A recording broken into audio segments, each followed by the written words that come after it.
Assalamualaikum warahmatullahi wabarakatuh. Bismillahirrahmanirrahim.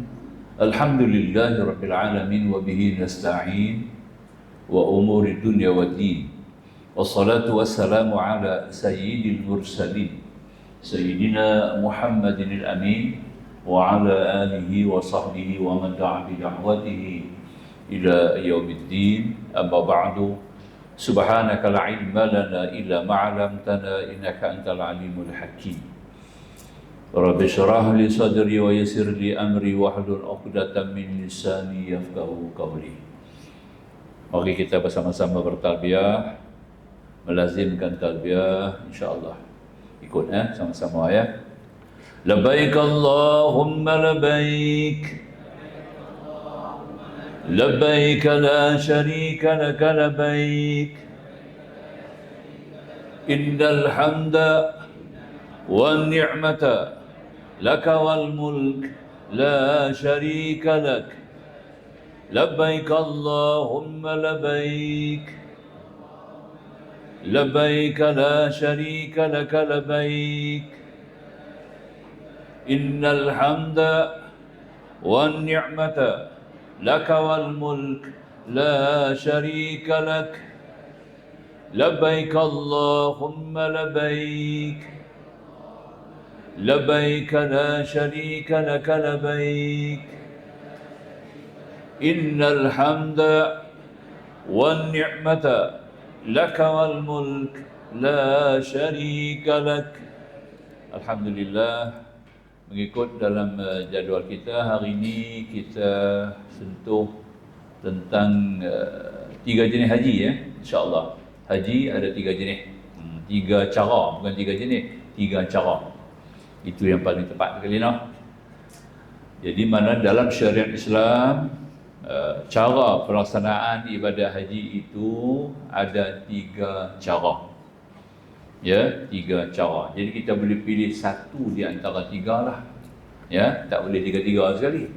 Kena ambil satu yang di antara 3. Ini merupakan sebagai satu kemudahan, keringanan ya yang diberi oleh syarak kepada kita supaya kita dapat melaksanakan dengan mudah dan mengikut apa yang kita faham, cara mana yang lebih selesa dengan masa dan ketika kita. Jadi tertakluk kepada masa kita, kesihatan kita, kemampuan kita, kepahaman kita. Jadi kita boleh pilih salah satu daripada 3 haji. Jadi yang pertama dia kata haji ifrad. Ya, jenis ni nama dia haji ifrad. Cara melaksanakan haji secara ifrad, itu yang pertama. Yang kedua iaitu cara haji tamattu'. Pelaksanaan ibadat haji mengikut kaedah cara tamattu'. Dan yang ketiga iaitu haji qiran, kaedah cara haji qiran. Jadi makna kata yang mana mudah bagi kita, kita buat. Cara nak ifrad ataupun nak buat tamattu', ada nak buat qiran. Ada orang buat pertama kali dia buat haji ifrad, dia pergi pula haji kali kedua dia buat pula haji tamattu', dia pergi pula kali ketiga dia buat haji qiran ya. Ini terpulanglah ya. Tapi kebanyakan daripada jemaah haji kita Malaysia ni akan pilih haji tamattu'. Kebanyakan pilih haji tamattu'. Hampir boleh katakan kebanyakan jemaah haji dunia orang negara mana sekalipun banyak memilih buat haji cara tamattu' ya. Itu paling mudah. Tamattu' ni dia bukan apa, dia ringan, dia tak banyak masa dalam ihram. Kita haji ni yang berat tu pantang larang. Itu yang jadi berat tu. Ya. Haji ni bila kita buat haji, tuan-tuan dan puan-puan, perkara yang berat kita nak tanggung pantang larang. Itu aja. Nah, yang lain tak ada apa, kerja haji sama semua. Tapi pantang tu. Ada orang yang pantang dalam masa yang singkat, ada orang kena pantang dalam masa yang panjang. Ada orang kena pantang lebih lama, nampak ya? Ini bergantung kepada dia punya jenis haji lah.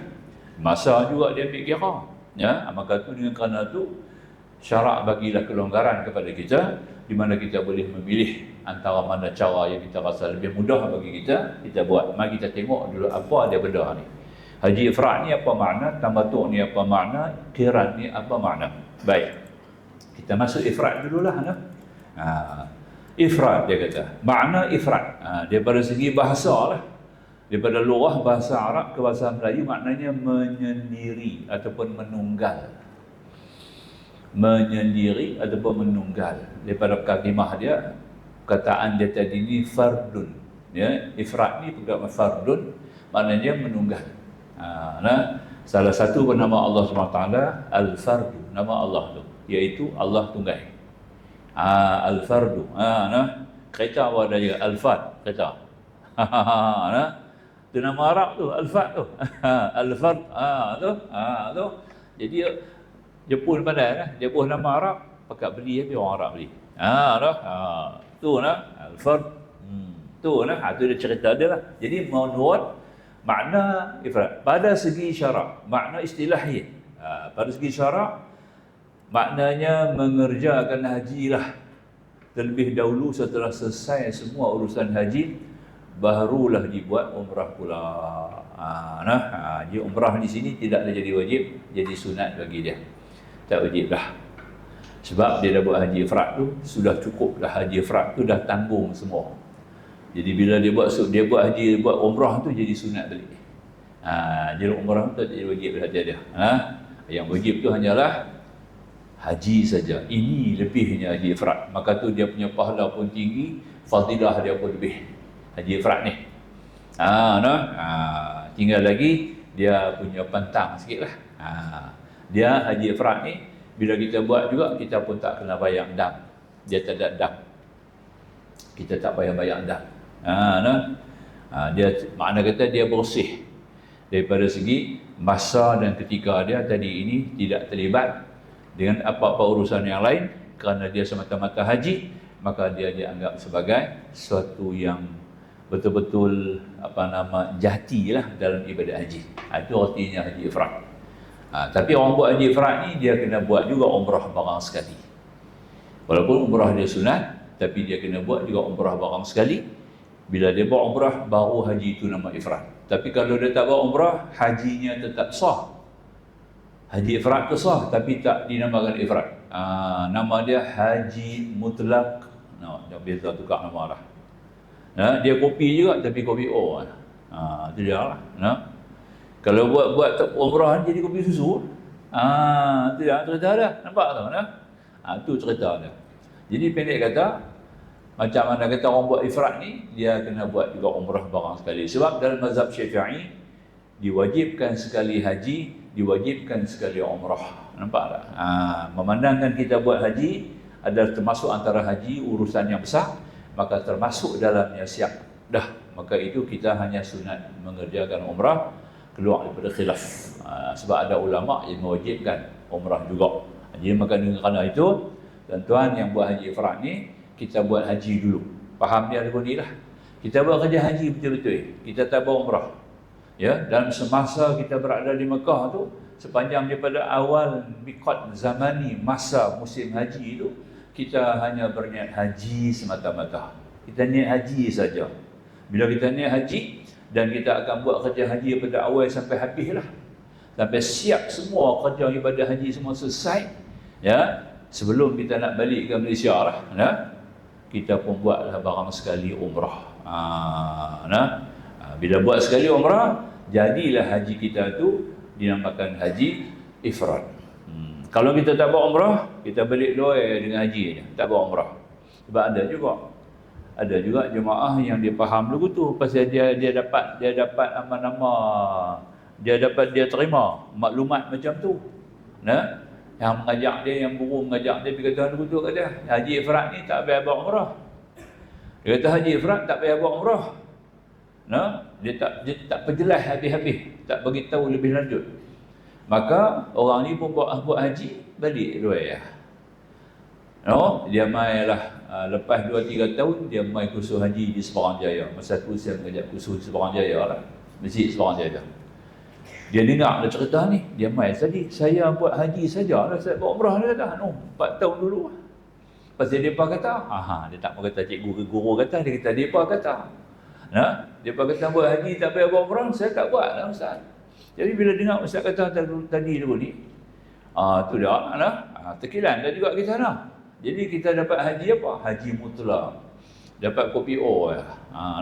Tu dah lah. Tu dia lah. Jadi macam mana nak buat sekarang? Saya kata kalau ada rezeki, pergi buat umrah. 4 tahun dulu dia buat haji. Sekarang dia buat umrah. Tahun yang buat umrah tu, baru haji yang 4 tahun dulu tu naik taraf. Upgrade jadi haji ifrad. Nampak tak? Tu dah. Lagi dia tak buat umrah, haji yang dia buat dulu tu, duk mutlak, duk tang tu lah. Duk kopi tang tu. Nampak? Faham ya? Sarah kesak betul kita kata lah. Rugilah masa dia. Sayanglah 4 tahun baru nak dapat ifrad. Ya. 4 tahun sudah baru jadi haji mutlak. Lepas 4 tahun baru jadi haji ifrad. Maka tu kita jangan rajin macam tu. Nak pergi pula lah pakai duit juga. Bukan senang lah ni dah. Maka tu tuan-tuan dan puan, orang yang bekerja haji ifrad ni, lepas buat kerja haji selesai semua siap, maka kita pun buatlah barang sekali umrah. Jadilah bila kita buat umrah tu, maka jadilah haji kita ifrad, kita dapatlah fadilah-fadilahnya, kelebihan-kelebihannya yang tersendiri. Faham Okey, itu ifrad. Baik. Ifrad ni sesuai untuk orang perempuan. Untuk orang perempuan juga sesuai. Tahu lah. Pasal apa saya kata dulu tu? Orang perempuan ihram dia pakai lagu ni je kat ihram. Tinggal lagi pakai putih je lah. Lah pakai warna-warni kan. Tutup aurat lengkap. Ni tutup aurat lengkap semua orang ni. Niat haji jadi ihram dah. Pakaian dia pakai lah ni. Lah ni kalau niat. Nampak tak? Dia jadi umrah. Niat lah ni kan. Cuba niat lah ni. Jangan niat ni. Saja saya kata. Kalau niat lah ni kan. Nawatul umrata wa ahramtu biha lillahi ta'ala. Bukan nak dibuka. Ni, pasal belum musim haji lagi, tak boleh niat haji lah, niat umrah kan. Nawatul umrata wa ahramtu biha, sahaja aku berniat umrah, aku berharap dengannya kerana Allah. Kalau niat sungguh, lah ni pakaian kita pakai tu, tukar jadi pakaian ihram dah. Nampak? Orang lelaki dah. Orang lelaki kena tukar dua lah Ihram orang lelaki, dia dalam wajah, 2 helai kain. Satu buat sarung, kain sarung, satu buat kain di bawah, satu selimut di atas. Nampak? Tu dah, nampaklah clear orang perempuan dah. Dia duduk lagu ni juga. Tinggal lagi bila pergi Mekah tu orang pakai putih kan. Semua pakai putih. Lah sudah jadi budaya kita lah orang Malaysia ni. Kalau orang perempuan dia dalam nak pergi bekerja haji ni, dia pakai baju, dia pakai celukung putih apa semualah. Tu je beza dia. Kemudian kita duduk macam biasa, tak ada apa. Tak payah kita nak buat umrah. Tak payah buat umrah, kita hanya ulang alik daripada maktab kita pergi ke masjid untuk sembahyang dan tawaf sunat. Tengok, mudah tak? Sembahyang macam biasa 5 waktu. Dan kita boleh i'tikaf baca Quran dalam masjid. Dan kita boleh perbanyakkan tawaf sunat. Sampai masa 10, malam 10 Zulhijjah, kita tahlul. Baru kita keluar daripada ihram. Bukan buang pakaian, keluar daripada ihram. Pakaian yang tadi ihram tu dah bertukar jadi pakaian biasa, nampak tak? Itu kata dia punya tahlul. Dan kita dah boleh, dia punya cuma nak jaga pentalarang. Pentalarang pun tak jaga apa? Nak jaga kuku, jangan kerat kuku, nampak tak? Ya. Jangan pakai minyak wangi. Jangan cabutlah bagi luruh bulu-bulu mana di badan kita, kan? Dan jaga aurat. Tu saja pentalarang dia, bukan susah, perempuan. Senang. Kuku, bukan nak kerat kuku selalu. Dia. Kalau kita ihram pun dalam 5 hari, kuku kita pun tak panjang lagi lah. Kita boleh jaga bulu-bulu badan kita, jangan bagi luruh dengan sengaja lah. Ketiga, tak pakai minyak wangi. Bukan kita pakai minyak wangi selalu pun. Nak sembahyang pun kita pakai. Tak gitu. Dan aurat kita dalam bilik, kita duduk sama-sama kita orang perempuan. Buka daripada di rumah. Pakai baju gelah, pakai kain batik, baju gelah tu dah. Tak gitu. Tak pakai baju Kedah, baju Pulau Pinang pun boleh. Tak gitu nak. Duduk di rumah ha? Tapi mana? Sama-sama perempuan tak ada masalah. Bukan nak kena pakai tudung duduk satu bilik. Kawan-kawan kita 5-6 orang duduk sebilik. Bukan nanti nak pakai tudung. Dia macam biasa. Ya, cuma jaga aurat sah. Aurat mughaladah. Bukan haji mughaladah saja. Aurat pada mughaladah. Jaga baiklah. Aurat mughaladah tu dua tu lah. Kubul dan dubur. Yang tu lah nak jaga. Ya, tu dia. Kemudian tutuplah antara dada dengan itu aurat yang pertengahan antara dada dengan lutut. Nampak tak? Itu aurat pertengahan dia panggil. Aurat yang ringan itulah tangan kita. Pakai baju Kedah, tangan kita terbuka, itu aurat ringan dia bagi. Nampak tak? Ini tak ada masalah, sama-sama orang perempuan. Hak laki suami isteri pun boleh duduk bilik, isteri boleh buka baju. Nampak? Tidak. Suami pun boleh ya, pakai kain pelikat itu, tak pakai baju. Tutup pusat dengan lutut. Ya. Nak nampak pusat pun bukan salah apa. Nampak? So, kalau soal aurat suami tak boleh isteri tengok, pelik sangat lah. Aurat isteri pun suami tak boleh tengok, memang pelik lah. Maka tu suami isteri tak ada masalah. Cuma nak jaga aurat besar. Aurat besar tu lah, kubur dubur yang tu lah. Jangan pakai sas meja tu lah. Yang tu lah. Seluar kecil kan, itu lah. Pakai lagi yang pelikat tu sama orang bilik, perempuan pakai baju kerja biasa. Ringan, orang perempuan cukup ringan kalau buat ifrat. Cukup bagus, mudah. Orang lelaki pasti duk pakai dua helai kain tu lah. Pergi mana duk kena pakai dua helai tu tak boleh ubah. Nampak tak? Jadi berat sikit lah. Jadi berat lah sikit lah. Tak ada lah selesa kita kata. Nak pergi supermarket tak boleh no? Tak apa kemai no? Duk beli supermarket pakai ihram lah no? Tak apa kemai lah no? Tu saja orang perempuan tak ada masalah. Sebab tu bagi saya, bagi pandangan Ustaz lah, kalau ifrat orang perempuan sesuai. Ya? Lelaki-lelaki pun sesuai, bukan tidak. Kalau kita boleh jagalah pergerakan kita nah. Jangan bebas sangat lah. Kalau pakai ihram lelaki ni, eloknya tempat dia masjid lah. Jangan pergi lah mana-mana bilau di bandar, pergi kedai tu, bilau di kedai-kedai, tak boleh lah tu. Dia kena ada cara dia pula, adab yang baik. Itu ifrat. Kemudian yang kedua makna haji tamattu' lah. Ya. Apa dia tamattu'? Tamattu' ni menurut lughat bahasa bersenang-senang. Haji apa? Haji bersenang-senang. Mak buat haji apa mak? Mak buat haji bersenang-senang. Kacau, tak pernah dengar mak oi. Mak belajar ilmu sesat ni. Tak gitu lah. Kami tak pernah dengar lagi ni. Duk pergi kursus haji. Cuba mak pergi kursus haji, ustaz ajak haji bersenang-senang. Kacau. Maka tu kita sebut dalam bahasa Arab lah, haji tamattu'. Haji tamattu'. Mak cakap Melayu. Nampak tak?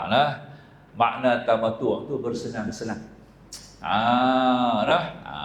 Pasal apa senang? Sebab dia tak banyak masa dalam pantang larang. Masa dia banyak dalam masa harus. Dalam masa biasa. Tak terlibat pantang larang, tak banyak. Sebab tu banyak orang pilih haji tamattu'. Tapi dia kena bayar dam. Dia kena bayar dam. Ada sebab dia beritahu kenapa apa kena bayar dam lah. Ini haji tamattu'. Jadi haji tamattu' ni secara bahasa bersenang-senang. Haji apa? Haji bersenang-senang. Nak lagi kalut, haji relax nama dia. Tu dia. Mak kan dengar haji pelik ni, haji relax ni. Ayah buat haji apa ayah? Ayah buat haji relax tau ni. Kacau ni. Relax tak payah pergi Mekah nak. Relax tak payah pergi Mekah bersenang-senang. Betul? Okey, mari kita tengok macam mana bersenang-senang. Baik. Ya, dia kata lagu ni, haji tamattu' ni kita buat umrah terlebih dulu. Setelah tiba hari tarwiyah. Belum tarwiyah pun boleh, tapi dia kata khusus hari tarwiyah. Nak bagi ringan. Bila sampai hari tarwiyah, tarwiyah ni hari 8 Zulhijjah tuan-tuan. 8 Zulhijjah. Itu dipanggil hari tarwiyah. Kenapa hari tarwiyah? Hari ini mengikut budaya Arab. Dululah, sekarang dah moden dah. Dulu ni dia pakat duk cari ayak. Ambil bekal-bekal ayak, ikat di di badan-badan unta, di badan-badan apa nama kalde, apa nak bawa berjalan. Hari Tarwiyah tu hari orang duk cari ayak, orang pakai duk ikat. Bekas-bekas ayak. Bekas-bekas ayak dia bantu ikat di badan-badan unta, di badan-badan kalde, nak bawa pergi Arafah. Tu, ayak tu nak pakai untuk berapa hari nak pakai kita? 1 hari di Arafah. Kemudian malam kita Muzdalifah. 4 hari kita ada di Mina. 5 hari. 5 hari nah. Tidak. 5 hari nak kena ada ayak. Tak ada ayak. Nak bawa bekal untuk 5 hari. Ayak tu lah nak minum. Ayak tu lah kita nak mandi. Ayak tu lah kita nak masak. Ayak tu lah kita nak ambil uduk. Ayak tu lah kita nak mandi sunat. Nampak dah? Ayak tu lah kita nak basuh sungai besar. Nampak? Nak kena bawa banyak ayak, maka tu adanya hari khas dipanggil hari Tarwiyah. Itu hari Tarwiyah. 9 hari Arafah ukhuf di Arafah. 9, nampak tak? 1 hari itu kita pakai bekal. Lah ni kita ada moden dah, kemudahan. Di Arafah dah ada bilik ayak siap, bilik ayak kekal. Arafah pun ada bilik ayak dah. Di Mina pun ada bilik ayak dah. Saya ingat dulu masa saya pergi tahun 86, mula-mula haji saya tu 86 lah. Memang di Arafah tak ada ayak. Tak ada ayak tuan-tuan. Dia pakai tanker. Bawa tanker minyak tu, bawa ayak. Tanker penuh ke Arafah tu. Tu dia. Jadi makna kita bergantung pada ayak tanker lah. Dia buat lagu pipe tu, kita buka tahan ayak. Nampak tak? Bawa masuk di dalam apa nama, dan tandas. Kita nak kencing, nak berak ke ayak tu. Tu 86 dulu. Tu kira dah baru tu 86 lah. Masih lagi tak ada ayak. Lepas tu baru dia buat bilik ayak kekal. Nampak tak? Dia korek apa dah, buat parit apa semua, buat bilik ayak. Dan ni ada bilik ayak. Tuan-tuan tak perlu bawa ayak dah. Tak perlu bawa ayak lah. Start mula-mula hari Tarwiyah tu dia pada buka ayak dah. Buka ayak siap dah. Pasang paip-paip pemarah. Kepala-kepala paip pasang. Kalau lah ni tuan-tuan pergi tak ada kepala paip juga buka. Sana pun banyak jamu punya kita ayak. Tu depan dia kebai habis kepala-kepala ayak tu. Dia buka habis kepala ayak. Tinggal bilik ayak kosong, tak ada apalah. Masuk musim haji 8 Tarwiyah tu daripada buka siap. Sampailah hari 14 Zulhijjah. Semua bilik ayak masih berfungsi dengan baik. Itu antara yang kata tadi ni, kemudahan ayak. Jadi hari Tarwiyah ni pun hari. Jadi orang yang pilih haji tamattu' ni tuan-tuan, dia akan mengerjakan umrah dulu. Lama orang pergi umrah kan. Umrah tu lah. Itulah umrah. Apa dia umrah? Niat, tawaf, sa'i, gunting rambut. Senang dah umrah. Semua buat dalam Masjidil Haram. Semua dalam Masjidil Haram saja. Cuma kita nak niat dia di luar. Niat saja kena di luar. Di miqat. Kita masuk pergi ke Mekah, masuk di Masjidil Haram, baru nak kerja buat umrah. Senang ya. Kita tawaf 7 pusing, tawaf umrah, kemudian kita berjalan 7 hala. Di balik Safah Marwah, gunting rambut, dapat 1 umrah. Tu orang nak pergi banyak umrah, senang. Nampak ya? Mudah. Betul lah. Betul. Itu kena faham lah. Jadi makanya kita ambil ibadat umrah dulu. Jadi orang buat haji tamattu' ni, dia akan mengerjakan umrah terlebih dulu.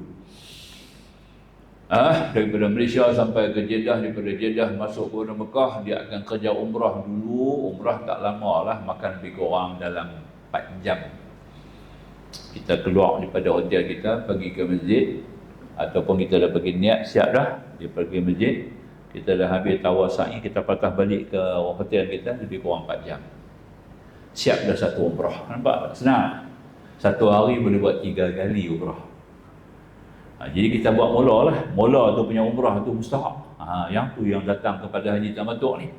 Jadi kita dah habis buat umrah, dah siap kita ambil umrah, tak ada apalah. Kita duduk di Mekah lah. Pakai baju biasa, duduk macam biasa lah. Macam kita di rumah kita di sini. Tinggal lagi di Mekah lah, tak boleh balik pergi mana, tak pergi mana dah. Di Mekah ni mana je kita nanti jadi apa? Kata tadi ni kalau kita bukan ahli ibadat, tu dia. Kalau bukan ahli ibadat, dia jadi bosan, jadi jemu. InsyaAllah rasa lama lagi nak buat haji. Nampak? Sebab ada jemaah dia tak faham, dia ingat kata habis buat umrah buat haji. Ini package dan package ni banyak jemaah, bukan semua daripada Pulau Pinang yang bawa kursus saya. Mari daripada banyak tempat-tempat kita tak tahu pegangan dia, pemahaman dia lagu mana. Habis-habis dia buat umrah, dia bertanya saya, Ustaz, bila nak buat haji? Nampak tak? Pergi ke awal, kita pergi ke awal. Lagi 3 minggu baru nak buat haji. Dia pergi ke awal, dia buat umrah 4 jam dia siap dah umrah. Umrah dah siap dah, dia bertanya saya, Ustaz ni bila aku nak buat haji? Dia kata kena tunggu 8 Zulhijjah tu. Lama lagi dia kata. Bukan buat haji besok lah. Dah 8 Zulhijjah baru boleh niat haji. Allah, dia melorong. Sana nak pergi ke bunga monyet tak ada. Nampak tak? Nak pergi sungai-sungai, nak pergi duduk tepi sungai tak ada. Nak pakai ikan bakar tak ada. Nak pergi kedai tom yum tak ada. Nampak tak? Nak duduk tepi jalan pakai sembang-sembang tak ada. Tak ada bangku MPPP tak ada. Nampak tak? Biarlah. Apa nak jalan? Pergi masjid, naik hotel, masuk bilik. Keluar bilik, turun lift, pergi sembahyang. Itu dia, bukan pergi mana. Ayah tu yang banyak duduk melengkak dan tak tidur. Nampak tak? Itu dia. Duduk dalam bilik, di mana tak boleh. Nak turun di bawah. Bukan ada banyak sangat tempat kursi kita duduk. Pakai berdiri. Nampak tak ya? Nak makan, macam mana nak makan? Itu dia. Itu dia. Jadi kalau kaki, kaki belilau ni, dia boleh pergi lah belilau. Pergi kedai-kedai. Saja pergi tengok. Pergi kedai jam, kedai atar, minyak apa semua. Bukan membeli sangat. Belilau. Berjalan. Ini bukan watak perangai sikap seorang haji. Nampak tak? Orang haji ni dia kena ibadat. Pergi duduk di masjid. Pergi buat tawaf sunat banyak-banyak. Itu yang betul. Tapi orang ni bukan jenis tu, kan? Habis-habis dia sangat besar ni, kapal-kapal haji duduk main semua kosong kah? Dia kata kapal haji ni hantar orang balik kosong. Balik kosong, saya nak tumpang balik saat dia. Nak balik di Kepala Batas, tak ada kata nanti dekat-dekat haji, saya nak balik kapal Hamad, dia kata. Ini bukan berharipik ni. Habis pasport semua muasasah pegang. Muasasah pegang pasport. Bukan boleh pergi mana dah. Maka tu beginilah, pergi masjid, nampak tak? Pergi tawaf banyak-banyak. Nabi suruh tawaf 50 kali pergi tawaf. Ya, Nabi suruh tawaf 50 kali. Inilah yang dia kata tadi ni umrah bagi haji tamattu. Sebab masa kosong tu, masa tu banyak. Kalau pergi kapal awal, memanglah orang pilih haji tamattu. Sebab dia tak mau duduk dalam lama, tak mau lama dalam pantang larang. Tapi dah tak lama pantang larang, kita kena manfaatkan dengan memperbanyak ibadat-ibadat sunat lah. Rajin buat umrah, buat lagi lah. Tapi nak kena jaga juga. Yang perlu kita nak kena simpan tenaga. Pasti nak pergi Arafah. Jangan kita terpedaya sangat nak buat umrah banyak-banyak. Penghabis kita sendiri jadi masalah, sakit, kita tak boleh nak buat haji dengan baik. Banyak macam tu dia tak faham lah. Dia pergi ragas naik bukit Jabal Nur apa semua tu. Itu semua tak disuruh. Bukan sunat pun nak pergi ragas naik bukit Jabal Nur tu. Gua Hira nak pergi tengok tu. Nak pergi Jabal Sur, ragas naik tu. Jatuhlah sakit lah begitu begini, nak buat haji besok tak boleh. Sebab tu kita kena taruh tenaga kita, jaga kesihatan kita, jangan boros sangat tenaga kita. Nampak dah? Patut-patut tu dah. Jangan terdedah sangat di panas. Banyak minum air. Air apa banyak minum? Air Zam-Zam. Bukan air kosong lepas lah. Air kosong Mekah ni air laut. Air kosong Muyah Suhah dia tulis. Muyah Suhah tu air tu daripada laut, daripada suling, daripada laut. Dia jadi tiga grade. Grade pertama, yang ni payah sikit kita dapat lah. Yang ni dia hantar kepada raja-raja lah. Dipakai oleh orang besar-besar, raja-raja dia pakai yang tu. kita dapat grade 2. Grade 2 ni boleh minum lah, tapi dia kasar. Ayak ni kasar tuan-tuan, dia tak boleh masuk dalam orang-orang alus kepala. Orang-orang alus kepala ni dia kena masuk ayak. Dia kena banyak masuk ayak, sebab ayak tu akan bawa oksigen. Nampak tak? Bila ayak masuk dalam orang halus kepala kita, ayak tu akan bawa oksigen. Jadi otak kita perlu oksigen. Nampak tak? Jadi ayak, orang kata saya minum ayak banyak, minum ayak tu, ayak yang jual di Mekah tu, ayak suhah tu dia panggil. Dia ayak kasar, dia tak boleh masuk ke orang-orang halus. Jadi kita tak dapat oksigen cukup, dia akan bawa banyak masalah. Dia nak kena sunstroke, ya. Dia kena apa? Sunstroke, Melayu panggil apa tu? Apa tuan nak kata Melayu? Ni orang Melayu tak boleh cakap Melayu. Nampak? Tu dah. Boleh faham kan? Dia jadi masalah, jenuh masuk hospital, duk masuk ayak, drip ayak masuk. Nampak tak? Pasal dia tak cukup ayak. Tu dah. Dia kena pakai orat pula lah, tak boleh masuk ke rongkong. Masuk ke orat baru dia boleh terus kepala-kepala. Tapi ayak Zam-Zam tuan-tuan, masya-Allah. Subhanallah, ya. Halus ayak tu. Dia boleh mesra dengan dalam minyak. Ayak Zam-Zam ni boleh mesra dalam minyak. Kalau kita bancuh dalam minyak jadi lebutir susu. Nampak tak? Betul tak? Jadi dia ni ayak Zam-Zam ni, kita masuk masjid minum segelas, secangkir dia punya plastik tu. Ya? Kolej plastik dia tu lah. Masuk masjid, satu kolej plastik, keluar masjid, 3 kolej. Betul tak? Satu waktu kita dapat 5 cup. Apa nak 4 kolej kita dapat, kolej plastik lah. Bekas plastik dia tu. Masuk satu, keluar 3 lah. Buat macam tu tiap-tiap kali, insya-Allah. Ini pengalaman saya lah. InsyaAllah kita tak kena penyakit, tak kena serangan sunstroke tadi, dan kita sihat. Satu lagi, kita tak batuk. InsyaAllah tak batuk, tak batuk, dan kita boleh mandi macam biasa. Ini satu kelebihan ayak Zam-Zam. Akak dah bagi, itulah kelebihan dia, ya. Tuan-tuan banyak minum, dan masa-masa yang sama juga dia akan merawat berbagai-bagai penyakit. Itu satu kelebihan, ya. Zam-Zam ni 3. Pertama, dia minuman yang mengenyangkan. Nampak tak? Kedua, makanan yang mengenyangkan. Tu dia pelik dia. Zam-Zam tu jadi makanan tau. Siti Hajar dan Nabi Ismail AS dipertinggal di Mekah selama 8 bulan duduk di Mekah. Dia pasal dua-dua beranak duduk di Mekah. Minum apa? Ayak Zam-Zam hari-hari. Tak ada roti, tak ada biskut, tak ada susu, tak ada daging, tak ada buah, tak ada sayur. Nampak tak? Dia dua beranak yang duduk tu. Ya, minum ayak Zam-Zam pagi, petang, siang, malam. Itulah makanan mereka, itulah minuman mereka. Nabi Ismail montel gemuk elok. Nampak? Bila masuk masyarakat Arab daripada Bani Mamalik, keturunan Mamalik ni masuk sampai ke situ, dia heran tengok macam mana dua beranak dia boleh hidup hanya minum ayak. Dan dia pun nak cari ayak jugalah, Bani Mamalik ni. Dia tengok burung duk belilau kat atas tu, mana kata bawah tu ada ayak. Dia orang pun pergi ke tempat tu, tengok betul ada seorang ibu muda, seorang anak kecil. Tanya balik ibu, makan apa? Kami tak makan apa, inilah makanan kami, inilah minuman kami, inilah makanan kami. Itu Siti Hajar punya bahasa. Nampak? Maka tu kita pun bila doa Zam-Zam, senang. Allahumma ya Allah, inilah Zam-Zam, minuman yang menghilangkan dahaga, makanan yang mengenyangkan, penawar bagi segala penyakit.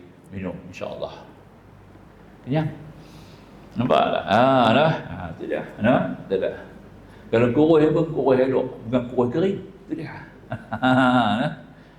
Tu lah. Gemuk pun gemuk sihat, bukan gemuk ni. Dia, nampak? Boleh faham ya? Dia mau begitu. Zam-Zam tu. Kita pun di rumah patut kena ada spare Zam-Zam. Spare Zam-Zam tu ada. Saya di rumah biasa ada Zam-Zam. Tak boleh lari. Sebab kita memang akan guna 2 hari sekali, 3 hari sekali minum.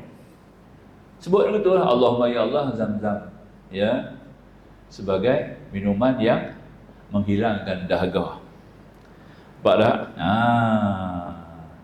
Dan makanan yang mengenyangkan, penawar bagi segala penyakit. Nampak tak? Itu dah, insyaAllah. Minumlah, ya.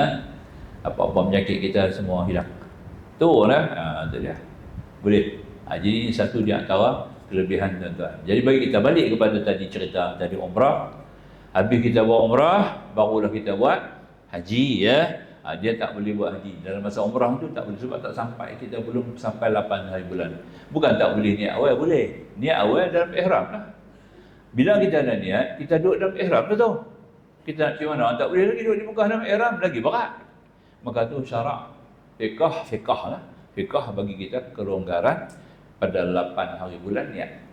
Baru niat haji. Jadi kita buat haji mula pada 8 hari bulan Zulhijjah. Orang yang buat umrah, yang pilih haji tamatuk ni, akan mula mengerjakan haji dengan berniat haji pada 8 Zulhijjah. Ya, walaupun dia piawai. Piawai. Kita bergerak pada Malaysia 1 Zulkaidah. Daripada Malaysia kita akan bergerak 1 Zulkaidah, ya. Ni kita tunjuk sikitlah dia punya rajah ni tu, supaya tuan-tuan tahu, ya. Supaya tuan-tuan dapat pergerakan itu dengan lebih sempurna lah. Baik.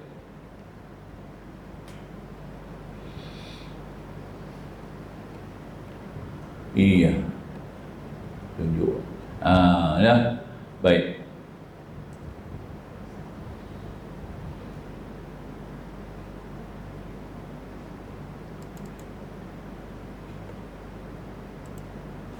Kita punya musim, kita akan bergerak daripada awal, daripada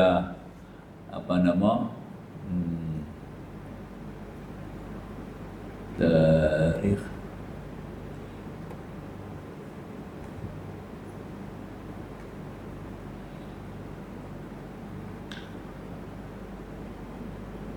saya buat siap dia punya tarikh tu supaya tuan-tuan akan dapat lebih maklum cerah. Kita tengok tahun yang nak mari ni bila kita wukuf, kita wukuf tarikh pula, ya.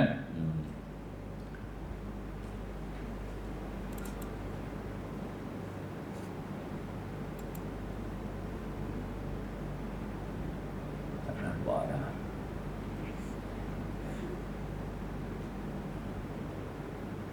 Ya.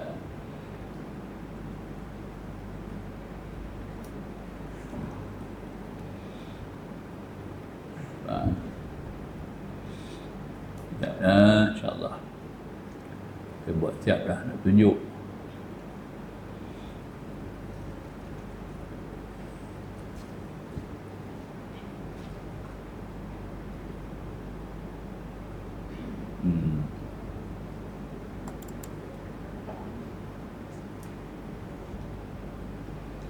Sama juga tak nampak, ya.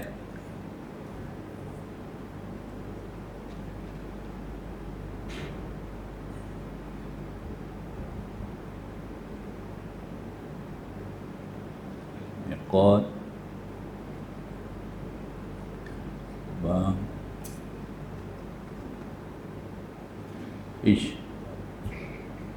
buat tak keluar ni, no. InsyaAllah. Ya, alhamdulillah. Kau nampak insyaAllah. Ya. Tu dah. Ini tarikh wukuf. Tarikh wukuf kita jatuh pada 16 Jun 2024.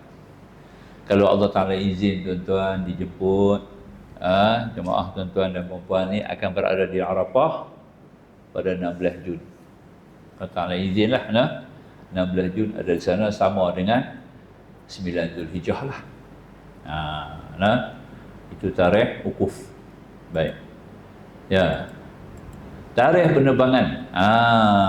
Tarikh penerbangan pertama daripada KLIA. Ini bukan saya langgak tabung haji ni. Ini tradisi tabung haji, memang tak silap.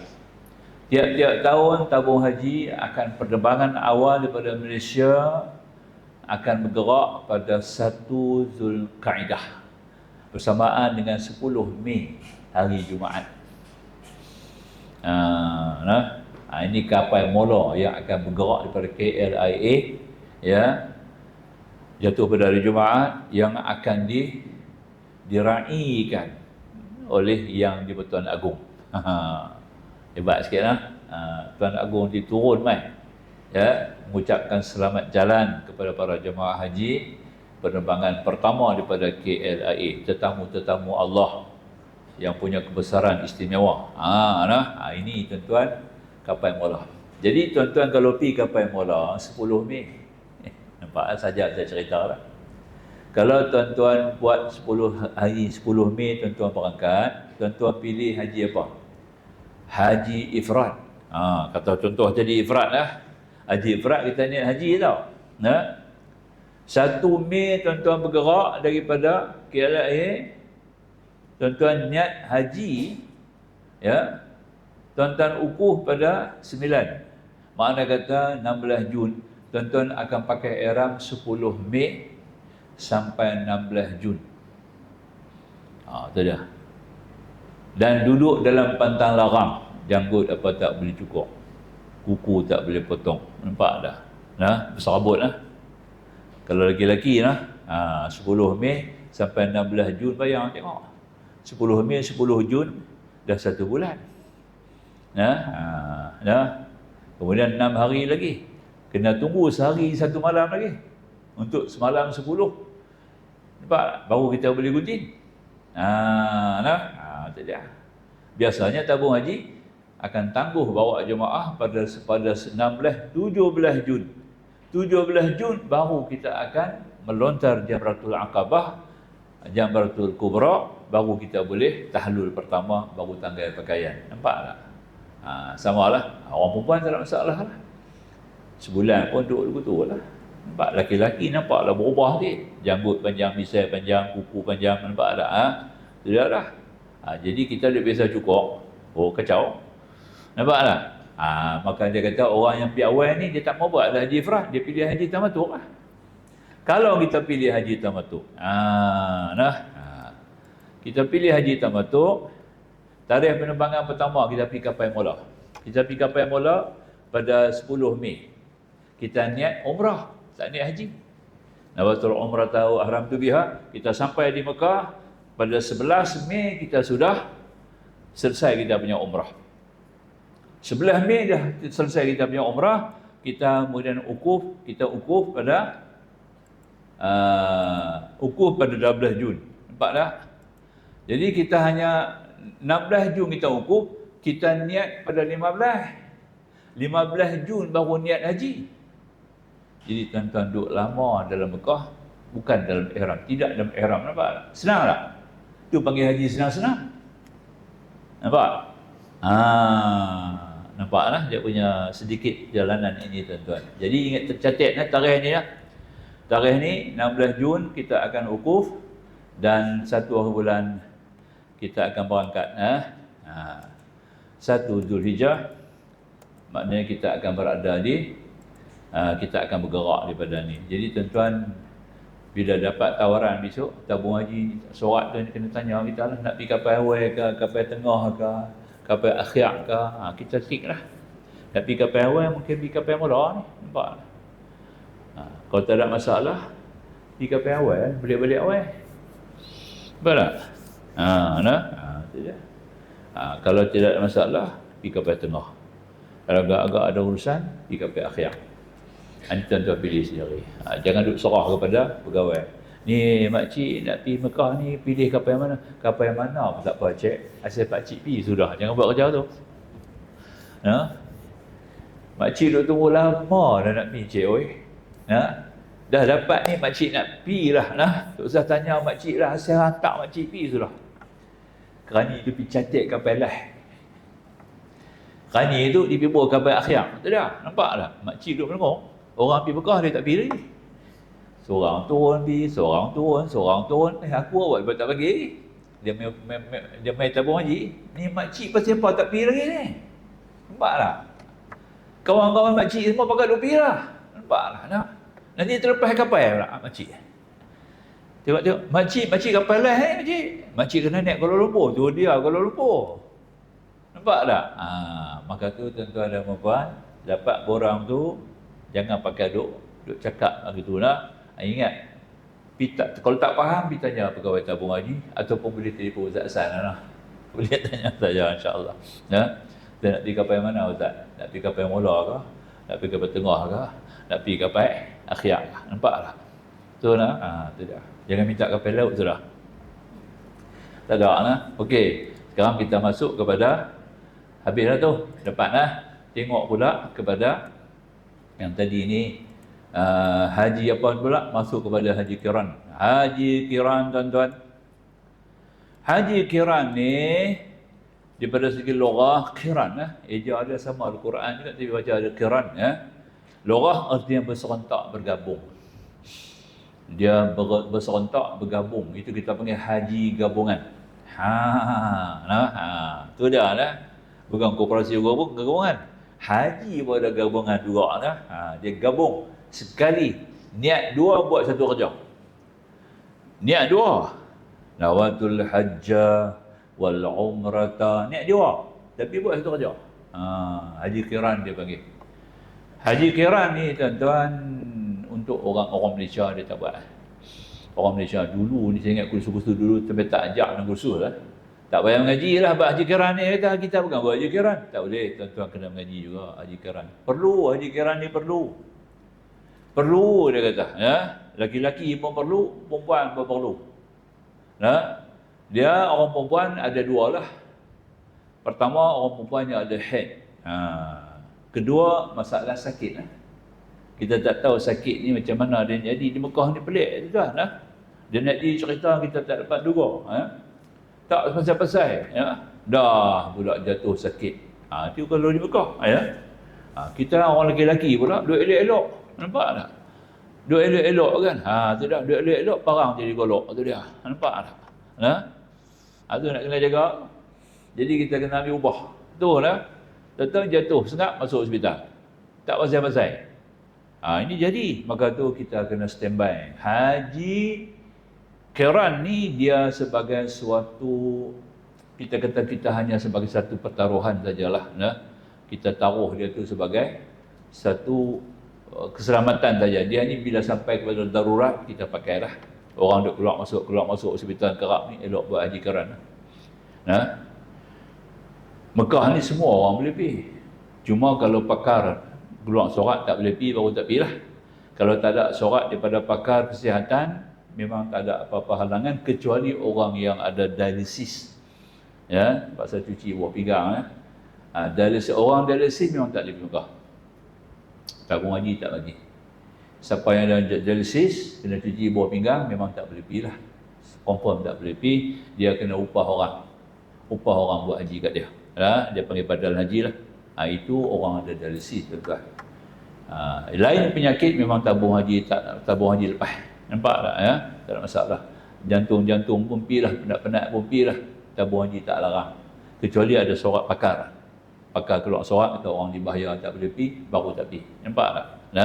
Ini antaranya lah. Jadi kita kena jagalah. Haji kiran ni kita standby. Taruh sebagai standby aja. Jadi masalah. Orang perempuan, contoh nak kata anak abang. Orang perempuan dia elok yang ada head. Ini cerita ada head. Kita buat umrah. Kita nak pilih haji tamatuk betul tak? Pilih haji tamatuk, dia boleh ambil kapal lah. Kapal akhir. Kapal akhir ni lebih kurang dalam 10 hari lagi nak wukuf lah. Lagi 10 hari nak wukuf, barulah dia bergerak ke Mekah. Buat pula haji tamatuk. Buat haji tamatuk, dia buat umrah lah dulu. Dalam tengah buat umrah tu, tiba-tiba datang dia punya head. Head ni dia boleh jangka sampai 15 hari betul. Tu orang perempuan paling banyak 15 hari lah. Di Mekah ni kita jangan kira sebab dia tak sama lagu di sini. Di sini biasa orang perempuan pun ada head dalam 6-7 hari. Di sana dia boleh rawit sampai 15 hari. Dia boleh bawa habis 15. Nampak tak? Tu nak kena jagalah. Jadi maka jangan kerana tu bila datang head tu pula lama. Nak berhenti lama lagi. Jadi sampai hari nak berangkat ke Arafah, dia belum selesai umrah dia lagi. Pasal dia niat dah. Dia tak boleh tawaf, tak boleh sa'i. Kerana dalam haid, umrah dia tak habis. Macam mana nak buat? Dalam mazhab Syafi'i, dia tidak ada jalan nak buat haji, melainkan dia kena buat umrah dan dia tak boleh buat haji dalam tu. Nampak tak? Kalau mazhab Syafi'i lah. Mazhab Syafi'i memang tak boleh.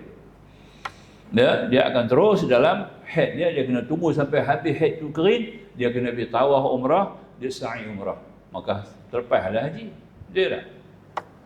Maka itu kita talfiq, bukan taklid. Talfiq ni fiqh ni bahasa. Talfiq ni kita pinjam satu masalah dalam mazhab lain. Sebab tu ada mazhab 4 ni hutang besar kita, ya. Khilaful ummah rahmah, Nabi kata. Khilaful ummah rahmah. Bersalah pendapat umatku satu rahmat daripada Allah.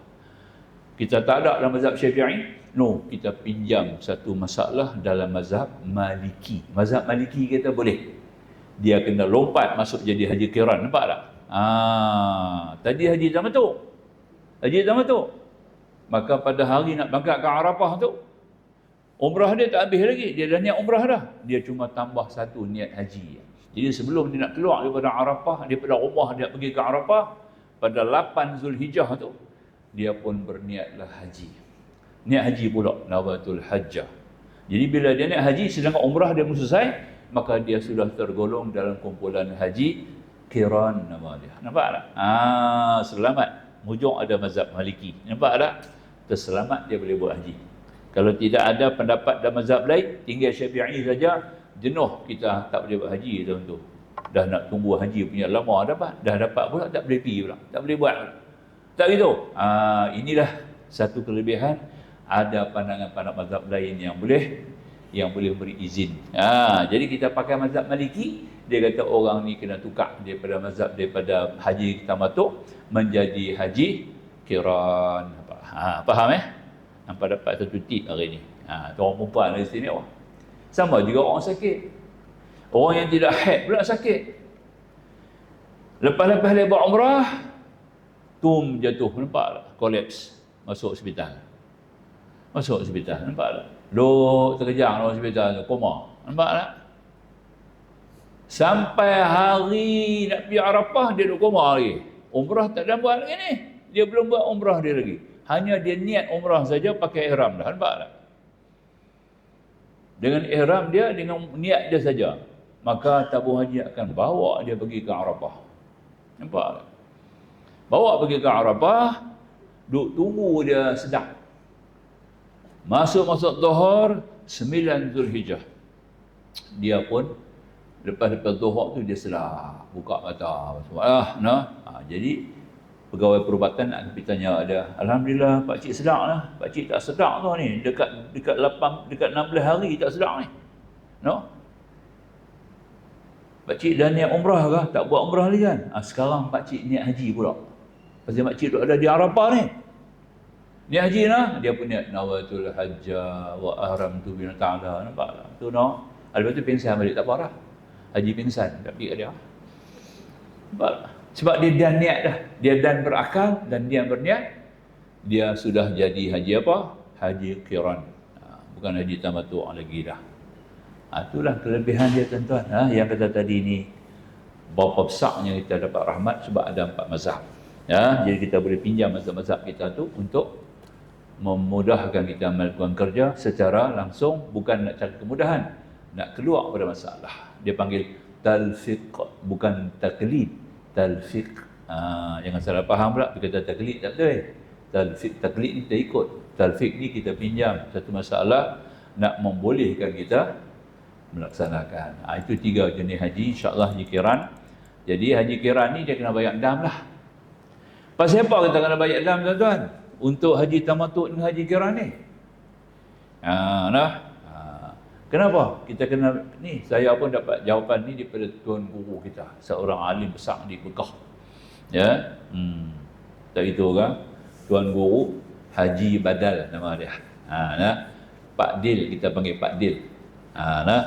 Dia dah umur 100 ni dah. 105, 106 dah di Mekah sekarang. Duk kuat lagi, mata cerah, telinga pun terang. Nampak tak? Tanyalah masalah apa pun, dan jawab. Alim sungguh. Jadi saya tanya kat dia, pasal apa? Pak Dil, orang buat kerja haji tamattu', haji qiran ni kena bayar dam. Dia kata sebab dia langgar miqat zamani. Oh, tu dia. Langgar miqat zamani, makna kata miqat zamani ni miqat haji. zaman musim haji, zaman tu musim haji 1 Syawal hingga 10 Zulhijjah pagi subuh, itu dia punya miqat zamani dia panggil. Masa tu kita nak kena masuk dengan niat haji, bukan dengan umrah, sebab dia musim haji. Bila dia masuk musim haji, kita kena masuk dengan niat haji, faham? Ya, tiba-tiba kita masuk dengan niat umrah, nampak tak? Kita langgak dia dengan umrah, maka tu kena bayar dam. Tu lah, tak ada. Ini bagi orang yang masuk haji musim haji dengan umrah. Nampak tak? Lah ni dia pergi buat umrah, ada mutawif berkena kat dia. Nampak? Apa buat umrah kena banyak dam. Tu dia. Pergi cari mutawif ni semua yang tak ada ilmu yang ni, ya, yang tak faham langsung, ya. Boleh sikit-sikit ya bawa umrah orang. Nampak tak? Ini masalah. Tu punya terbaik dia ambil seorang 400. Kalau dalam grup dia, syarikat dia tu ada kita kata tadi 60 orang. 60 orang buat umrah, dia kata 60 orang kena bayar dam. Pasal buat umrah, masuk Mekah buat umrah. Nampak? Memang kena buat umrah pasal bukan musim haji.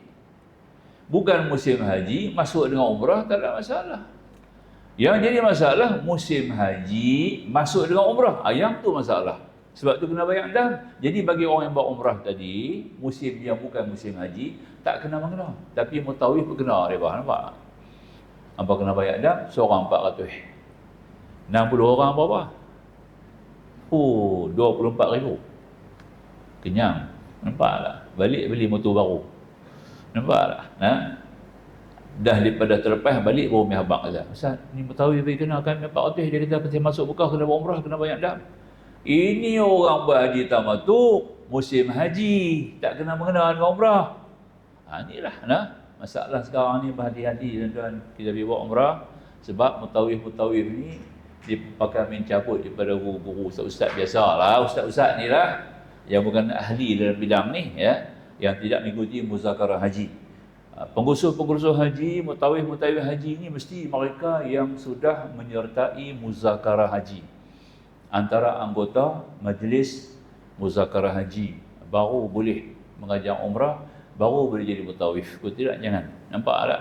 Jadi banyak masalah, banyak masalah yang akan timbul. Jadi insya-Allah kita berehat dulu lah. Kita berehat dulu, nanti kita masuk balik lah. Aku qauli hadza, astaghfirullahalazim li wa lakum, akhirul kalam. Insya-Allah. Kita berehat dulu, kita cuba pula. Baik. Assalamualaikum warahmatullahi wabarakatuh. Masuk kita pada sesi yang kedua, ya. InsyaAllah sesi yang kedua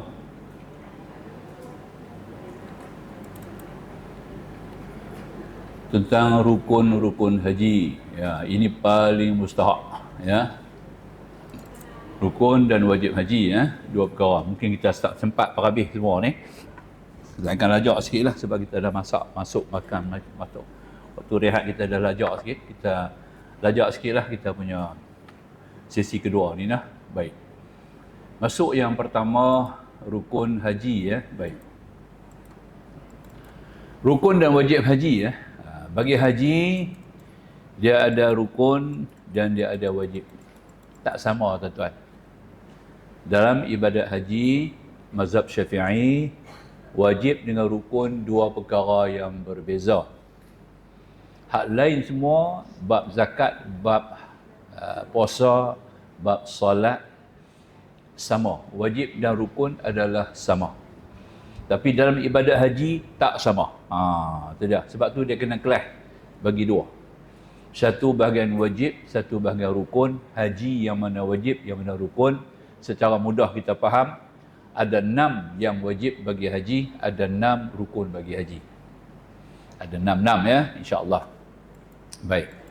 Mula kita tengok rukun dululah. Tarif rukun kita nak faham. Apa dia makna rukun ni?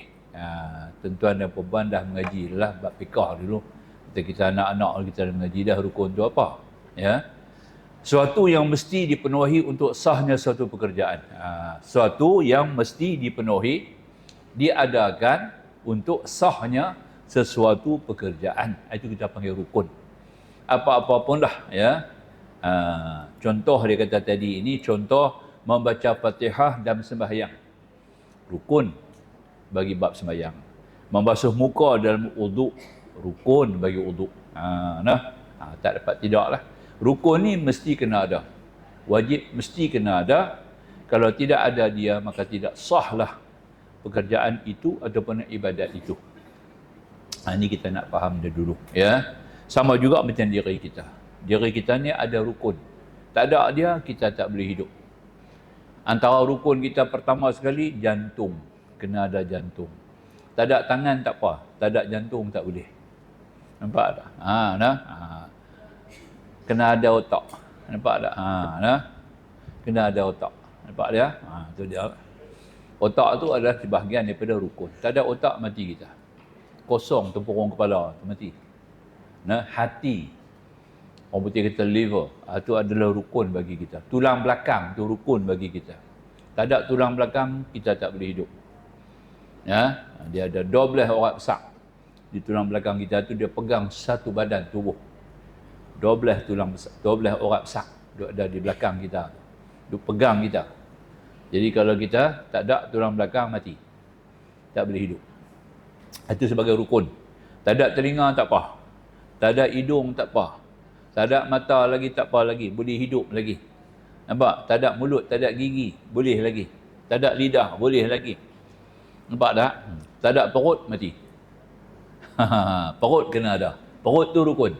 Tu nak faham dia. Jadi maka dalam ibadat haji pun begitu juga.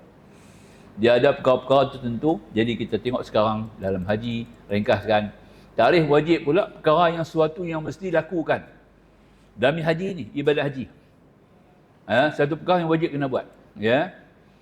Dalam ibadat haji, mana-mana perkara wajib kiranya tinggalkan, hajinya, umrahnya tetap sah. Tetapi mungkin haji lain. Haji perkara ni wajib. Tapi kalau perkara ni tak ada, yang wajib-wajib ni tak ada dalam ibadat haji, maka hajinya masih dikira sah. Tapi mungkinlah pertama berdosa. Mungkin berdosa dan kena dam. Mungkin tidak berdosa dan tidak kena dam. Mungkin dikenakan dam dan tidak berdosa. Dia kena tengoklah dia punya pantang larang tu, apa yang dia tinggal. Jadi yang wajib-wajib ni, kalau ditinggal dalam ibadat haji, haji dia sah. Memang sah, tapi dia ada dia punya denda dia. Denda dia lagu ni lah. Mungkin berdosa. Contohnya berkahwin. Orang dalam ihram, belum tahlul awal. Tahlul kedua tak apa. Belum tahlul awal, mana-mana suami isteri bersatu. Itu sudah jadi melanggar pantang larang. Ataupun dalam mana-mana keadaan di mana salah seorang jemaah haji yang belum tahlul awal bernikah atau akad nikah, ataupun menjadi wali kepada anak perempuan dia. Nampak dah? Maka nikah itu tidak sah. Haji si bapa tu sah. Bapa yang buat haji itu sah. Anak dia nikah tadi ini tidak sah. Tidak sah. Maka si bapa itu berdosa. Nampak tak? Dan mereka yang menikah pun walaupun tidak sah, dengan kerana mereka tahu kata pengantin salah, maka dia juga berdosa. Nampak tak? Dia tak kena bayar dam. Mungkin kita berdosa dan kena bayar dam. Berdosa kena bayar dam. Contoh katanya, dia pergi cukur rambut dia, dia tak ada pasal. Nampak tak? Dia pergi cabut bulu hidung dia lebih daripada 3 helai. Dia pergi kerat kuku dia. Nampak tak? Maka dia berdosa dengan sengajalah. Berdosa kena bayar dam.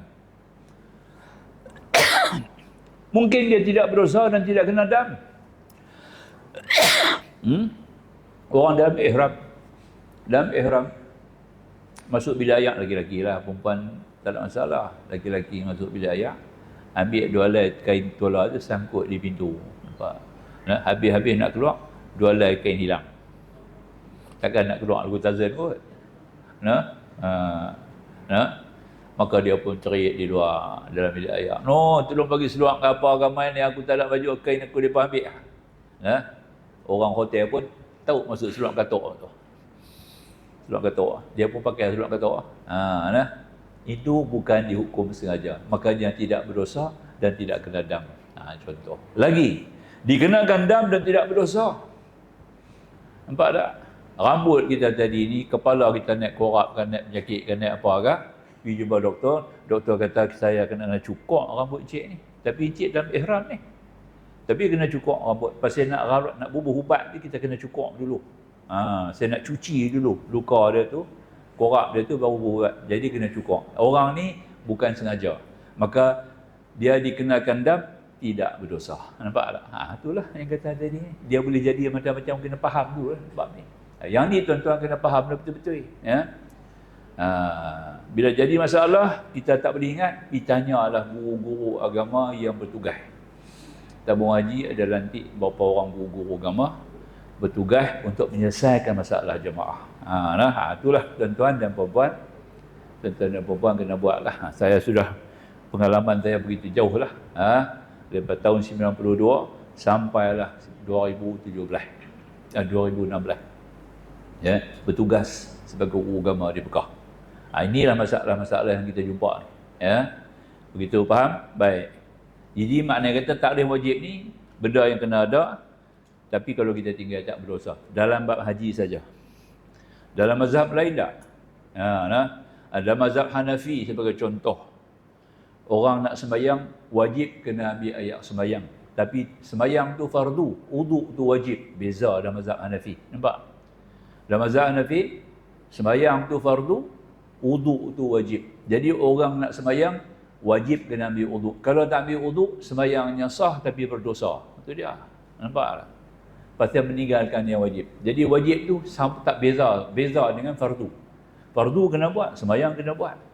Tapi wuduk tu wajib, bukan syarat sah sembahyang. Kita mazhab Syafi'i, wuduk tu adalah syarat sah sembahyang.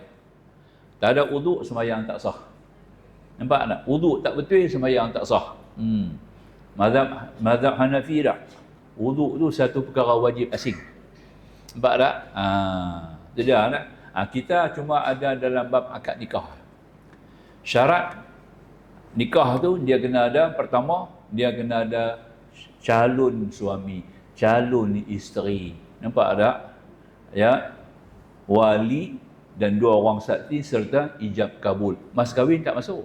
Nampak tak? Itu bab nikah lah. Nampak tak? Rukun nikah 5 tu aja. Calon suami, calon isteri, 2 orang saksi, seorang wali, ijab dan kabul. Sah. Ya. Mas kahwin tu wajib, wajibnya berdiri sendiri. Tak ada mas kahwin, nikah tu sah. Sebab tu nikah mas kahwin boleh tangguh beli hutang. Nampak tak? Tang tu ada beza sikit dalam mazhab Syafi'i lah. Kita boleh tengok semua bab tu dalam bab fiqh. Sambung sekarang, sambung. Baik, rukun haji ni tuan-tuan dia ada 6. Yang ni tuan-tuan kena tahulah. Tak boleh ingat yang 6 ni pun tak apa, asal kita tahu kita dia rukun. Macam umum kita lah ni bukan nak ngaji cara tu dah nah. Tak begitu. Bukan nak kena ingat rukun tu yang ni dah. Tapi kita tahu yang tu rukun. Yang ni mesti kena buat. Kata lagu tu pun jadilah. Tak ada dia, haji kita tak sah. Jadilah tu. Tuan-tuan main mengaji ni, kita nak mengaji asas nak buat haji. Bukan kita nak jadi guru haji. Betul tak? Tapi nak jadi guru haji pun tak salah lah. Boleh lah kot noh.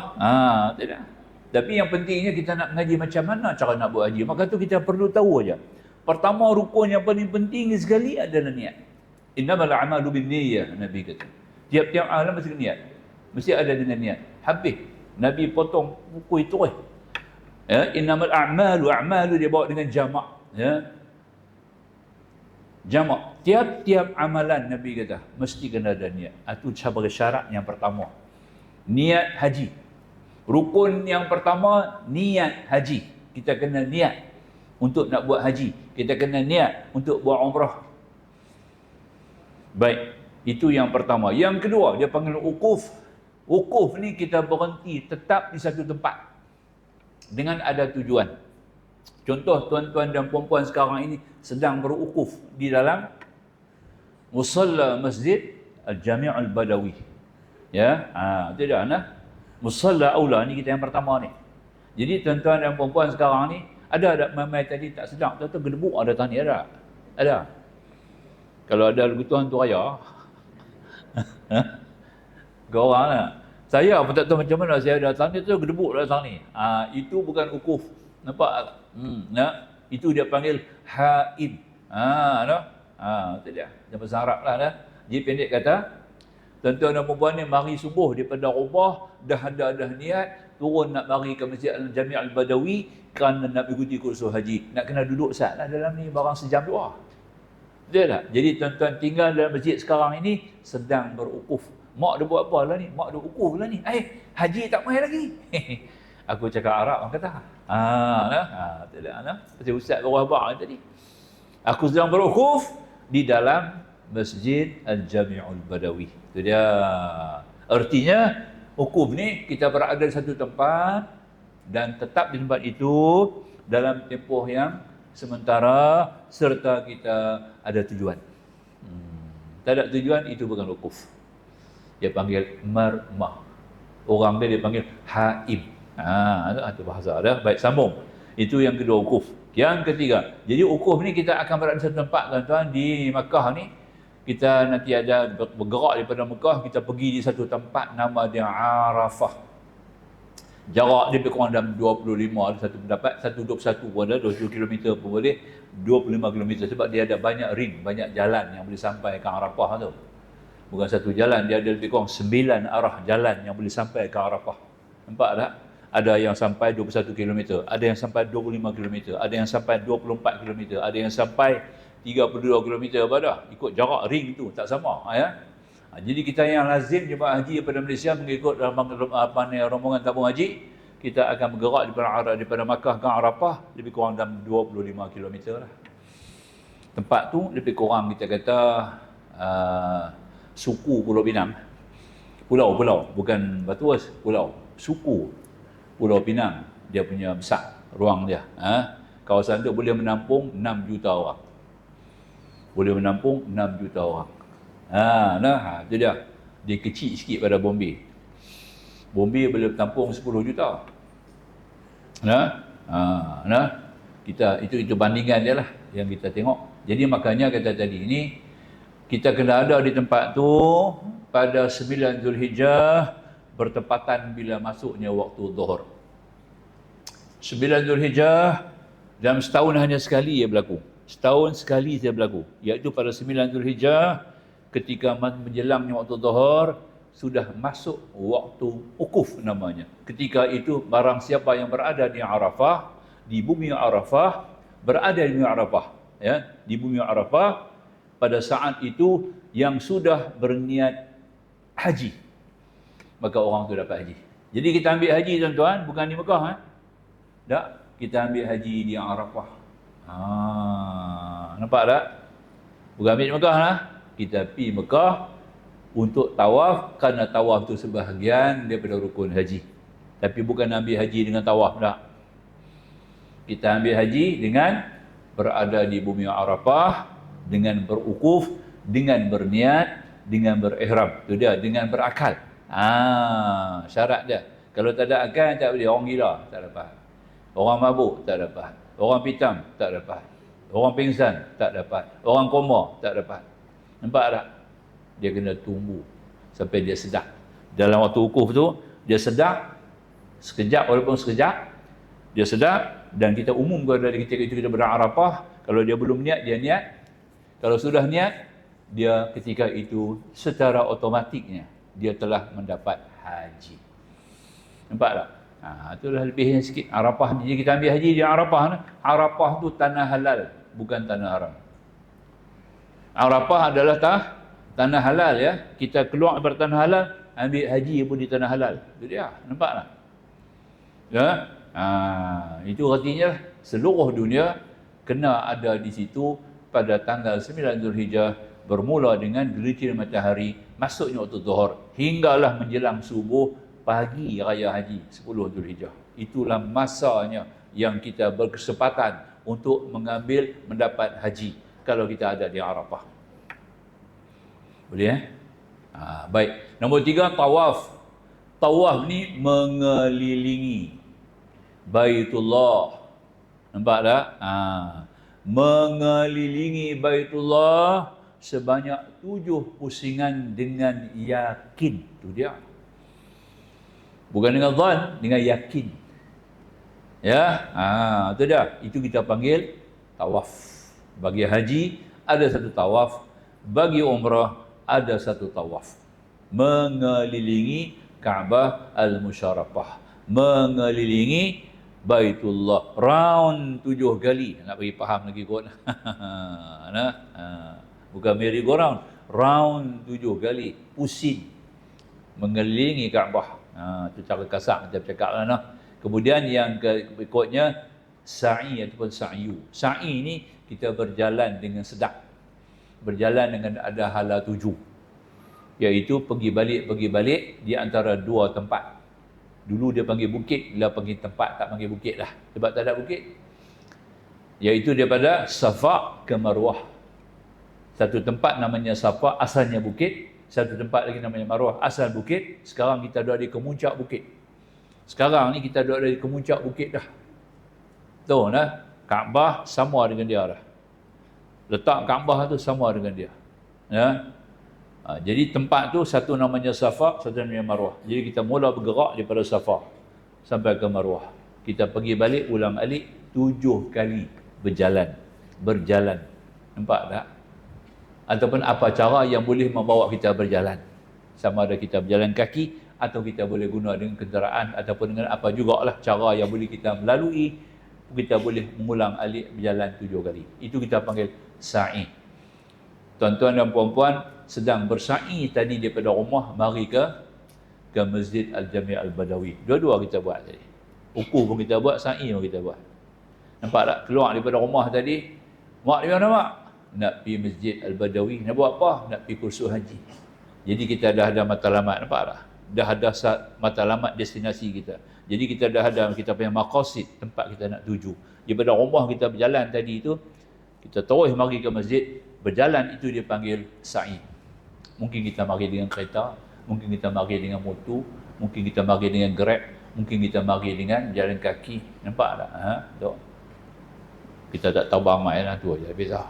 Ya, boleh, ya. Saat ini kita akan sa'i balik ke rumah. Betul tak? Sa'i ni berjalan ke arah satu tujuan, Itu kita panggil sa'i. Orang laki-laki tiap-tiap Jumaat kena sa'i. Orang laki-laki tiap-tiap Jumaat sa'i. Sebab tu sembahyang Jumaat dapat satu haji. Nampak tak? Orang sembahyang Jumaat laki-laki lah dapat satu haji. Nah, tapi duit tabung haji yang buat keluar lah. Dah dapat haji. Allah, aku dapat haji dah. Minggu depan ponggah buat keluar. Duit habis lah. Jangan salah faham.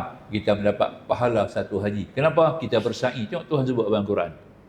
Ya ayyuhalladzina amanu idza nudiya lis-salati min yaumil jumu'ati fas'au ila. Bersa'ilah kamu kepadanya. Nampak?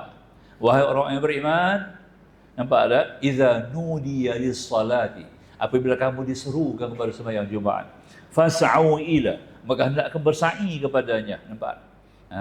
Ya. Bersa'i kamu kepadanya. Jadi kita sa'i tu. Tadi kita nak pergi ke masjid, maka itu kita dapat satu pahala haji. Nampak tak? Berkata Syekh Ali Zainal Abidin bin Husain bin Ali bin Abi Talib, cicit Nabi. Dia kata dia anak murid seorang wali Allah, Shibli. Wahai Shibli, kamu sudah berbuat haji di Mekah, kamu pulang nanti ke negeri kamu, hendaklah kamu buat haji tiap-tiap minggu. Nampak tak? Ulama besar ni. Ustaz Syekh Al-Imam Ali Zainal Abidin bin Husain bin Ali bin Abi Talib, wali Allah, cicit Nabi. Dia katakan anak murid dia ulama besar, Shibli.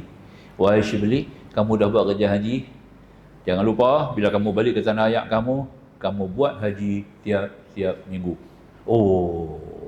Macam mana nak buat pula? Dia kata nak main Mekah pun susah. Kamu bina tunaikan sembahyang Jumaat dengan sempurna. Nampak tak? Barang siapa tunai sembahyang Jumaat dengan sempurna, maka Rasulullah, maka dia mendapat satu haji. Sebab tu bila kita pulang daripada sembahyang haji, boleh tengok muka kita jernih tak? Orang balik Mekah macam ni kan Mekah? Kan orang balik Mekah? Nak kita duduk tunggu, duduk tengok nak keluar kapal terbang lah. Mekah lah ke mana dia keluar. Nah, jemaah haji balik semua duduk tunggu di luar nak tengok ke Mekah kan? Tu. Balik berseri Mekah, berseri. No? Satu sembahyang 100,000 apa dia tak berseri. Satu sembahyang sama 100,000, macam mana Mekah tak berseri? Nampak tak? Lepas seminggu tak berseri. Dia tengok cakap Raja Lawak. Macam mana nak berseri? Nampak tak? Lepas seminggu tak berseri lah. Duduk tengok Raja Lawak. Nampak? Habis muka kita tercemar kita dengan seri, habis seri haji. Jadi orang balik habis sembahyang Jumaat, tuan-tuan balik sembahyang Jumaat kan. Pergi tengok cermin muka berseri tak? Kalau berseri, sembahyang Jumaat tu mabrur. Tu dia haji mabrur lah. Nampak tak? Kalau tak berseri, maknanya Jumaat tu ada tak kena kita. Memang sah punya. Tu dia. Tu lah. Balik isteri dah. Berseri muka-muka abang lah hari ni. Aku dapat Jumaat, tak berseri. Aku dapat haji kan tahu tak aku ni.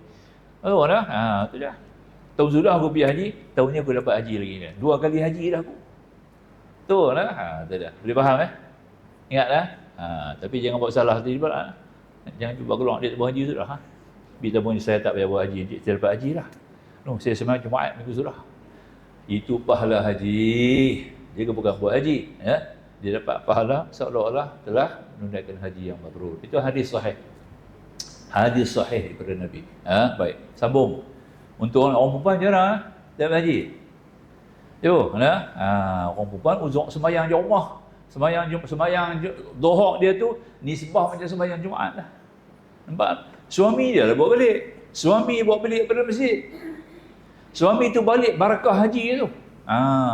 Tahu kalau dan kita tengok suami kita balik pada Mekah, cium tangan dia.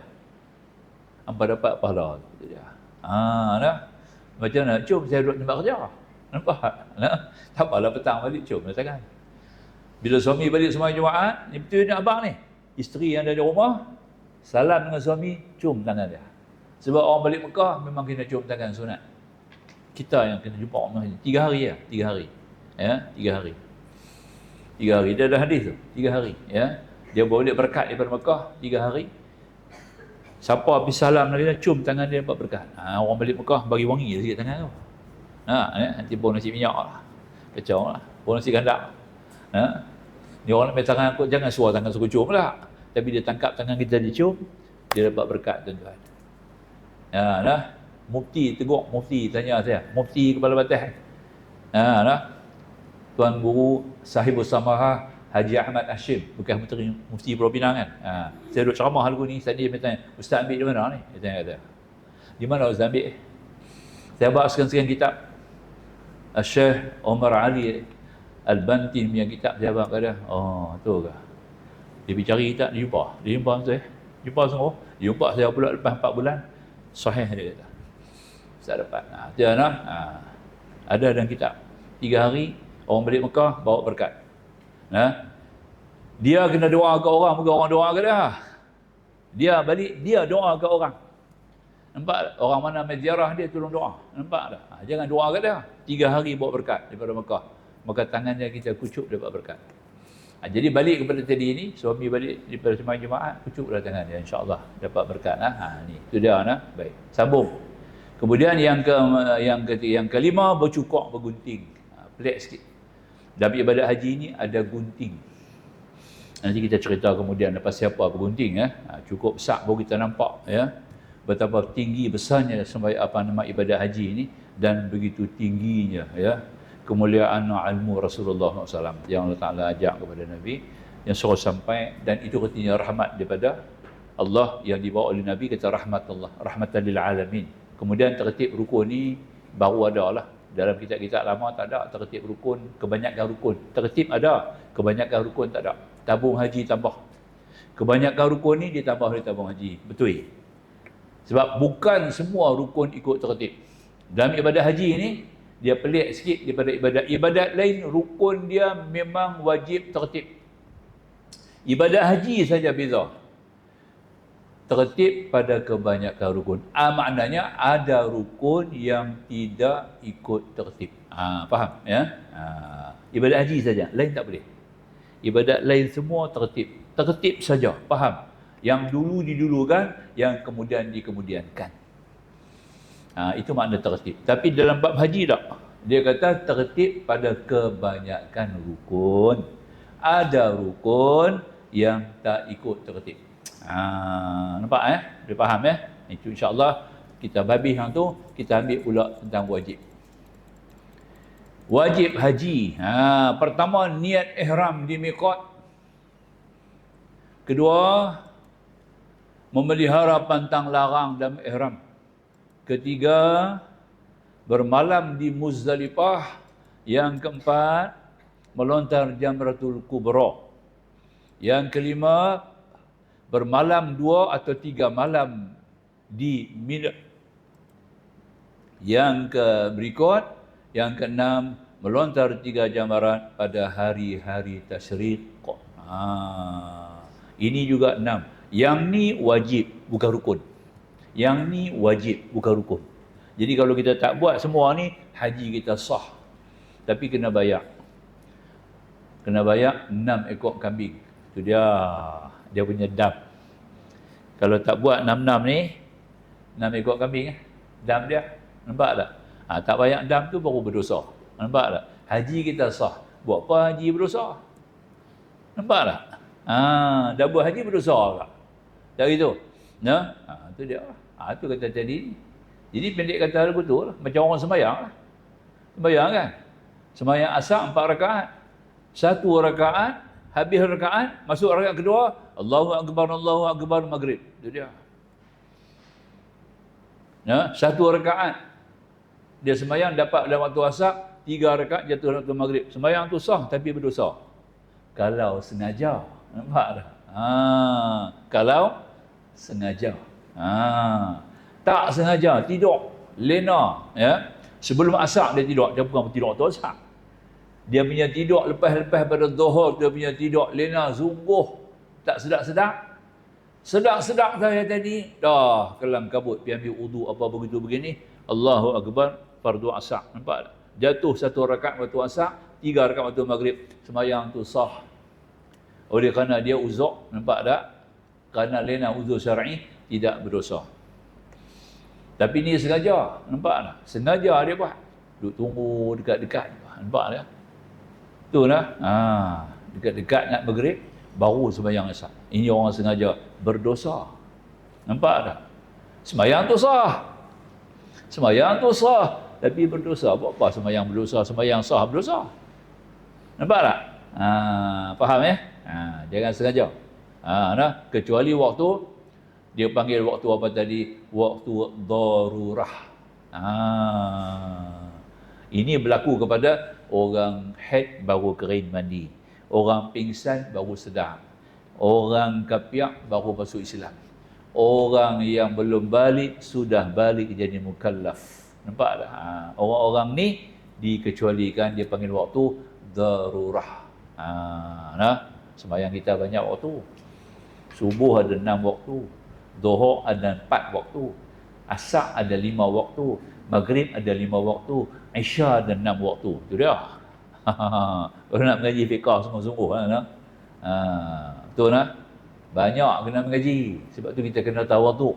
Tawaduk apa? Aku ni tak reti apa. Banyak kena mengaji. Itu tawaduk. Aku reti dah. Itu sombong. Nampak tak? Nampak tak? Boleh faham kalau ada lagu tu payah. Maka Tuhan tak bagi ilmu. Kalau ada sombong tu membida dapat ilmu lah. Kita kena ada faham. Baik, balik tadi pada niat ihram di miqat. Mungkin tak sempat kita habis. Saya lajak sikit 12 tak apa Boleh? Boleh Tapi 12 kita berhenti lah. Nak pukul 1 lagi tak boleh. Ke 12 sudah InsyaAllah. Habis kita berhenti lah. Tak mana kita berdan kita sebut. Pertama niat ihram di miqat dulu. Jadi tuan-tuan kena tahu dulu niat ihram di miqat. Niat tu rukun itu dia. Ya. Dia kata niat ihram di miqat. Ya, kita nak faham. Niat miqat haji Malaysia. Mana tadi miqat itu dia, ya. Boleh. Orang Malaysia ni, kita punya miqat tempat niat. Miqat ni tempat kita nak niat. Miqat. Miqat makani dia panggil. Makani tu tempat. Miqat tu sempadan. Makani tu tempat. Sempadan tempat yang kita niat. Maknanya kita di sini boleh niat dah daripada kepada batas ni. Tapi dia kena sampai sebelum sampai miqat dia. Itu makna kata mana-mana tempat sebelum sampai miqat tu kita boleh niat lah. Jangan lepas pada miqat. Lepas pada tempat tu tak boleh. Jadi bagi jemaah haji Malaysia, dia ada dua. Miqat haji ini ada 5. Pertama, dia panggil Qarnul Manazil. Itu dalam buku adalah. Di sini saya tak tunjuk. Pertama, Qarnul Manazil. Sekarang nama baru Sail dia panggil. Kedua, Bir Ali. Nama lama Zulhulaifah. Nombor 3, Juhfah. Nombor 4, Zatul Irkin. Yang kelima, Ya Lam-Lam. Orang naik kapal laut dulu, Ya Lam-Lam. Kita nak pergi Mekah, pergi ziarah Tok Wan kita. Tok Wan kita pergi haji tahun 1932. Masa tu naik kapal laut. Dia pesan kat kita tau. Yuih, dia kata. Nama kita itu dia panggil Yuih. Yuih, ni hang kena niat di Ya Lam-Lam tau kah? Apa Ya Lam-Lam, Tok Wan? Ya Lam-Lam kapal dah tenggelam. Tak ada dah. Sekarang naik kapal terbang. Dia nak bagi nasihat dekat kita sikit. Kadang-kadang daripada pergi Mekah ni nak beritahulah aku lebih dulu pada hang, lebih senior pada hang, lebih faham pada hang lagi, nak tunjuk sikit lah dia punya lebih tu kan. Hang jangan lupa lah niat yang Lam-Lam tau. Ya. Ya Lam-Lam apa? Dia Tok Wan, oi, Ya Lam-Lam kapal kita dah tenggelam. Nampak tak? Sekarang ni kita kapal timbul ada kapal terbang ni dah. Lah nilai dah bukan Ya Lam-Lam kita sekarang ini, iaitu yang pertama sekali dia panggil Qarnul Manazil. Itu nombor 1. Orang Malaysia punya miqat. Orang Malaysia punya tempat ni jangan sampai lepas pada tempat ni. Sebelum tempat ni kita boleh niat. Nak niat haji, niat umrah boleh. Sebelum Qarnul Manazil. Qarnul Manazil ni satu pekan kecil lah. Satu pekan kecil. Dia tak ada pembangunan situ. Dia ada satu masjid. Masjid tu pun dia baru dibuat cantik. Sail, dia panggil Sail nama tempat masjid tu. Ya. Satu kawasan yang ada sedikit dia kata tadi ini penternakan unta lah. Ada pasaran-pasaran sikit tentang barang-barang kurma ni ada jual sikit lah macam tu. Tak lebih badannya lah. Pekan kecil. Dia tak ada lapangan terbang. Perkatu kapal terbang tak ada turun sini. Kita nak niat di sini, Nabi naik unta dulu. Naik unta. Nampak tak? Orang Arab yang tempatan naik bas, naik lori, naik kereta. Boleh lah sampai datang ni. Kita naik kapal terbang. Takkan kapal terbang nak turun. Dia tak ada lapangan terbang. Jadi maka tu kita duduk atas kapal terbang. Kita niat. Nampak tak? Jadi bila kata anda di atas kapal terbang, jadi ini anda pun berniatlah bila sebelum sampai kapal terbang. Nampak ya? Jadi sebelum dia melepasi daripada Qarnul Manazil, maka anda yang berada dalam kapal terbang tadi pun berniatlah. Ya, seolah-olah anda berniat di Qarnul Manazil. Faham? Boleh faham tak? Ini satu miqat. Jadi tuan-tuan akan terima jadual penerbangan besok. Orang yang terpilih, tabung haji akan hantar surat yang ketiga. Surat tu jadual penerbangan. Dalam surat tu ada nama kita. Nama betul ikut pasport. Kemudian kita punya KT, kapal terbang yang nombor berapa. Ada nombor, KT berapa. Nombor 3 dia ada miqat. Miqat tulis ni lah. Qarnul Manazil dia kata. Bayang kotak kita. Qarnul Manazil maknanya saya kena niat ketika dalam kapal terbang. Nampak tak? Faham? Ya. Ya Lam-Lam dulu orang nak niat atas kapal. Kapal tu berlayar di Jeddah tu Laut Merah. Dia lalu atas laut, di daratan tu ada satu pekan kecil nama Ya Lam-Lam. Elok sebelum sampai kapal tu mengikut garis laluan terus kepada Ya Lam tu akan dimaklumlah ya kepada jemaah haji yang duduk atas kapal semua. Semua niat naik atas dek, semua naik atas dek. Ramai-ramai 500 orang naik atas dek, berniat haji sekarang. Depa niat sama jugalah. Depa pun kena naik kapal tak naik atas darat. Kapal lalu kat laut nampak tak? Dia sebelum sampai laluan Ya Lam-Lam tu depa niat atas kapal. Niat atas kapal seolah-olah depa berniat ni Ya Lam-Lam. Sekarang kita duduk di udara pula. Oleh memandangkan dengan kerana apa nama ni, kita kapal tak pergi turun bawah, dia hanya lalu kat atas. Elok di bawah ni pekan yang dalam, kapal duduk lalu di atas tu. Maka dia pun berniatlah. Sebelum kapal tu sampai, kita niatlah haji ataupun umrah. Ikut jenis haji tadilah. Kalau kita pilih haji ifrad, kita niat haji lah. Kalau kita pilih haji tamattu', kita niat umrah lah. Nampak? Faham? Tu 3 haji tadi tuan-tuan kena faham tu. Faham tu 3 haji. Tak apalah. Kita ada lagi beberapa hari, beberapa kali kuliah lagi. Saya akan ulang-ulang lagi dalam perkara ni. Untuk memudahkan tuan-tuan. Dia faham tak? Baik. Jadi, pertama kita punya miqat, Karnu Manazil. Okey.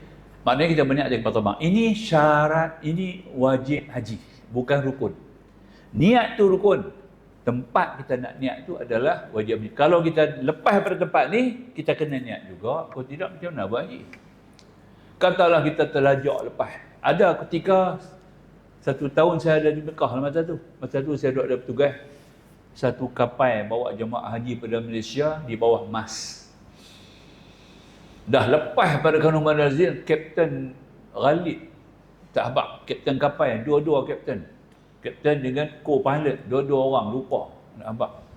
Pramugari tak boleh habaq, tak ada arahan, nampak? Kapal lajak dah lepas pada Karnu Manazil sampai di Jeddah. Ya.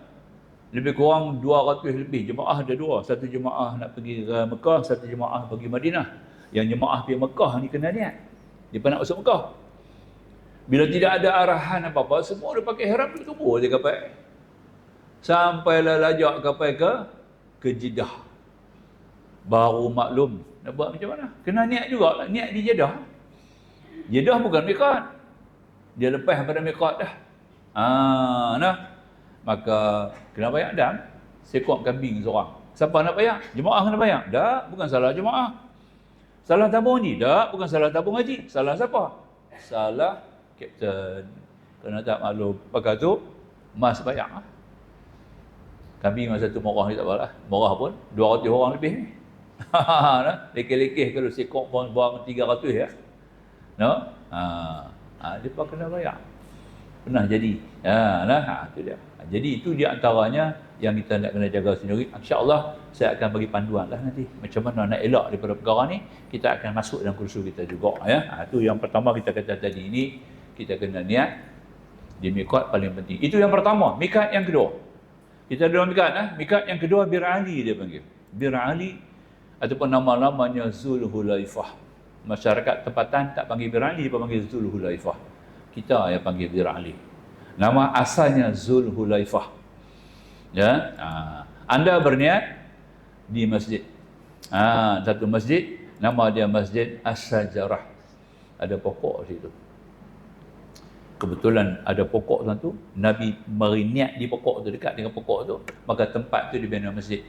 Masjid tu namanya Masjid Bir Ali sebab ada telaga yang digali oleh Sayyidina Ali untuk Nabi nak mandi. Nampak tak? Nak mandi apa semua, Ali gali. Masa tu juga korek. Nampak tak? Korek telaga. Dapat air, Nabi pun mandilah.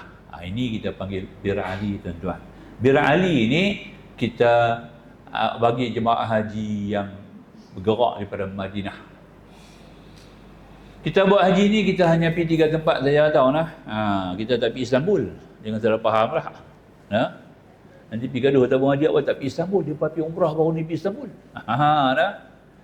Kita pergi 3 tempat saja. Jeddah, penerbangan kita sampai. Kemudian kita pergi ke Mekah atau pergi Madinah tempat lain tak pergi tau. Taif tak pergi nah. Jangan salah faham lah. Taif tak pergi. Kita pergi Mekah, di Madinah. 2 tu saja. Kita punya pasport haji hanya takat tu ya. Dia tak boleh lepas lain. Dia pasport visa haji. Bukan visa ziarah. Visa ziarah boleh pergi mana-mana pun. Visa haji. Jadi hanya kita akan pergi ke Mekah atau Madinah saja. Madinah, Mekah, Mekah, Madinah. Takat tu. Kemudian balik Jeddah. Balik Malaysia. Dari Malaysia pergi Jeddah, pergi Mekah, pergi Madinah. Nampak tak? Faham Faham yang tu dulu. Jangan ingat tempat lain pula. Tak boleh sebab pasport kita, visa kita hanya dihadkan kepada 2 tempat itu saja. Yang ini Mekah dengan Madinah. Maka kerana itu orang yang akan masuk Madinah, orang masuk Mekah berbeza-beza keadaan. Jadi bagi siapa yang masuk Mekah, dia punya miqat Karnul Manazil. Barang siapa yang kena pergi Madinah dulu, ada Madinah jemaah tak pergi Mekah, dia pergi Madinah dulu. Maka miqat dia adalah Bir Adi. Nampak ya? Jadi itu yang kita kena faham lah. Jadi pendek kata, miqat bagi jemaah yang pergi Madinah, Bir Adi. Miqat bagi jemaah yang pergi Mekah, Karnul Manazil. Jadi kalau surat kita terima besok, dia akan dua tempat tu sebut. Dia akan sebut Mekah, dia sebut Karnul Manazil. Ada orang dia berubah Bangkok, dia bagi balik tabung haji. Tak betul dia kata. Cik saya nak pergi Mekah, cik saya bukan nak pergi Bangkok. Tu ada silap. Nak jaga baik. Tengok lah surat tu besok, surat tu bila tabung haji hantar, dia ada 5 dalam tu. Surat tabung haji nak tunjuk, betul tak contoh. Ada 5. Pertama kita punya nama. Nama kita kena betul ikut pasport kita. Hassan, nama saya 2S. Kalau ada 1S, pergi jumpa tabung haji balik. Encik, nama saya 2S. Nampak tak? Uthman dengan Usman tak sama. Uthman, O-T-H-O-S. Kalau kita punya O-T-H, dia hantar O-S, pergi jumpa tabung haji balik. Saya punya O-T-H encik, bukan O-S. Nampak tak? Dia abang balik nama kena cek. Nombor 2, dia akan tulis KT. KT itu kapal terbang Nampak tak? Dia kena ada nombor belakang. KT 8, KT 16, KT 20. Nampak tak? Kalau tak ada nombor, dia abang tak, cik saya nak naik kapal terbang cik. Saya bukan nak naik kapal laut. Tolong abang tak kapal saya berapa. Nombor 3 KT. Nombor 4, dia ada jadual penerbangan. Dia ada tarikh nak berangkat, tarikh balik dan kapal terbang syarikat. Dia pi tarikh pi, balik tak ada. Cik saya nak balik cik. Dia tak duduk di Mekah. Itu dia. Sebab ada orang dapat surat, tarikh balik tak ada. Nampak kosong. Sebab tak? Dia main gaduh. Saya nak balik ni. Awak saya tak pergi Mekah terus ya? Silap lah tu. Allah manusia ni mana nak lari pada silap kita mesti kena silap. Salah satu daripada makna ins itu adalah khilaf, silap tersilap. Dia tak dapat tidaklah. Nombor 4, tarikh pergi balik kena ada. Kapal kena ada, syarikat mana? MH berapa itu kena ada. Okey.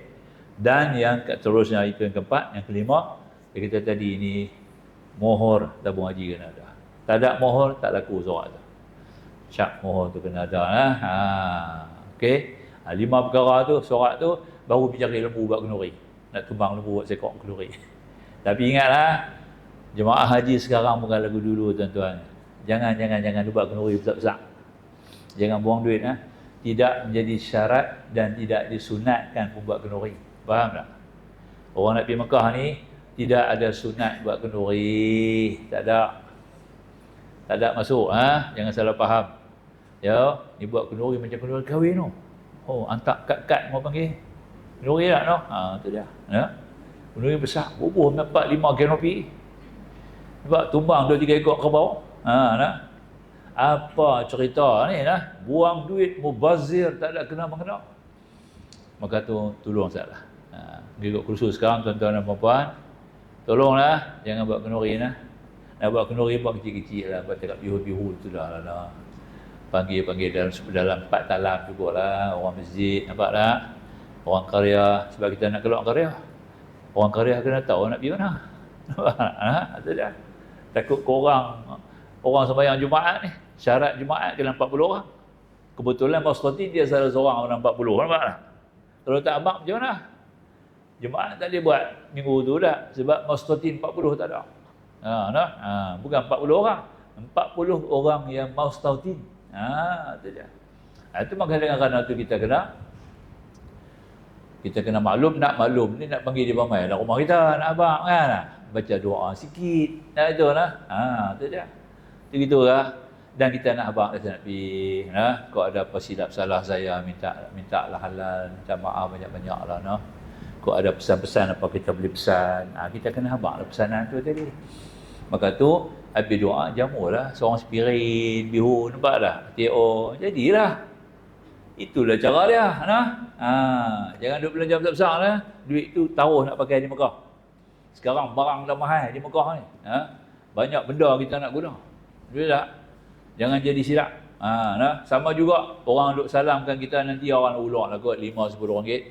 Duit-duit tu semua pergi guna di Mekah betul-betul pakai untuk kita. Nak beli makan minum apa kita punya kepentingan baik. Jangan duk beli barang dia bawa balik. Tinggal dah budaya lama tu buang. Nampak tak? Nah, tu dia. Kita ubah langsung. Jangan beli apa-apa balik. Hak kita nak pakai kita beli. Tengok jubah elok-elok nak pakai sembahyang, beli. Nampak tak? Kau nak pakai jam tangan tengok elok-elok, belilah barang satu urat jam tangan ke apa boleh. Kau nak beli gelang-gelang emas ke, belilah 1-2. Nampak tak? Agak sana murah sikit lah sebab dia free duty. Sana free duty murah lah sikit berbanding kita sini lah. Boleh lah tak kata. Ni pergi beli 3-4 beg. Hantar pos laju pula dah. Dia kena bayar duit pos pula tu. Beribu habis. Hantar balik. Nampak tak? Orang yang terima yang balik macam ni terima bukan dia pakai semua. Ya. Dia tak pakai, rugi kita. Tak payah beli apa pun balik. Gagah nak beli juga, beli minyak atar sikit. Minyak atar orang pakai. Bagi minyak atar, pakai sembahyang. Habis orang guna. Yang lain tak sah. Tak payah beli sejadah lah, kena beli yang tu lah, beli yang ni, beli apa. Allah. Tang tu pula satu kerja dia kena buat di Mekah. Nampak tak? Kerana tu berkelahi, suami isteri pun tak berkelahi. Nampak tak? Ini semua jangan dia buat kerja tu. Kita tinggal, budaya tu kena tinggal. Yang ni kena hafal dalam kursus tuan-tuan. Tabung haji kita tolong hafal. Kat jemaah. Supaya jemaah jangan mubazir perkara ini. Sebab tak kena mengena dengan ibadat haji kita. Ya. Kita yang bawa balik doa. Nak bawa balik doa untuk mereka. Aku nak balik ni, aku nak doa dekat mereka orang kampung aku. Sebab mereka pun boleh main Mekah balik. Nampak? Itu yang kita nak buat. Faham? Jangan tidak. Habis. Kemudian, kita tengok sikit. Kita ambil tambah niat dulu. Ya. Bila kita bercakap dengan niat ada 3. Niat haji 3 macam. Ya. Dalam haji ada 3 macam niat tuan-tuan. Pertama niat haji saja. Nawatul hajjah wa ahramtu bihi lillahi ta'ala. Sahaja aku niat haji dan aku berihram dengannya kerana Allah Ta'ala. Itu bagi niat haji semata-mata. Tuan-tuan kena tahu yang ni. Kalau boleh kita hafallah baguslah. Bacalah di rumah bagi menerah. Tak jadi haji jangan takut. Tak jadi niat dia baca menerah tak ada apa. Jangan takut. Itu dah. Sahaja nawatul hajjah wa ahramtu bihi ta'ala. Kita nak pendek lagi boleh. Nawatul hajjah lillahi ta'ala. Wa ahramtu bihi kita buang. Nawatul hajjah lillahi ta'ala. Nak bagi pendek lagi. Nawatul hajjah. Nak bagi pendek lagi jangan pergi. Itulah.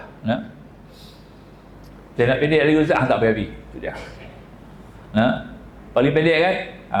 Sahaja aku berniat haji dan aku berihram dengannya kerana Allah Ta'ala. Nak pendek lagi. Sahaja aku berniat haji kerana Allah Ta'ala. Nak pendek lagi. Sahaja aku berniat haji. Habis. Itu paling pendek kan? Dia nak dalam ni. Niyatu fi qalbi bila sautin wala harfan. Niat dalam hati tak ada huruf, tak ada suara. Yang tu yang paling penting. Lafaz dengan mulut ni sunat lah. Ya, supaya kita dapat menghayati dengan niat kita nanti dalam hati. Itu memudahkan kita berniat lah. Macam kita usali sebelum sembahyang lah. Usali lepas sebelum sembahyang, bukan masuk sembahyang. Tak kena mengenal apa pun. Dia sebelum sembahyang. Usali tu tegak Oh, Nabi tak buat bid'ah. Nampak tak?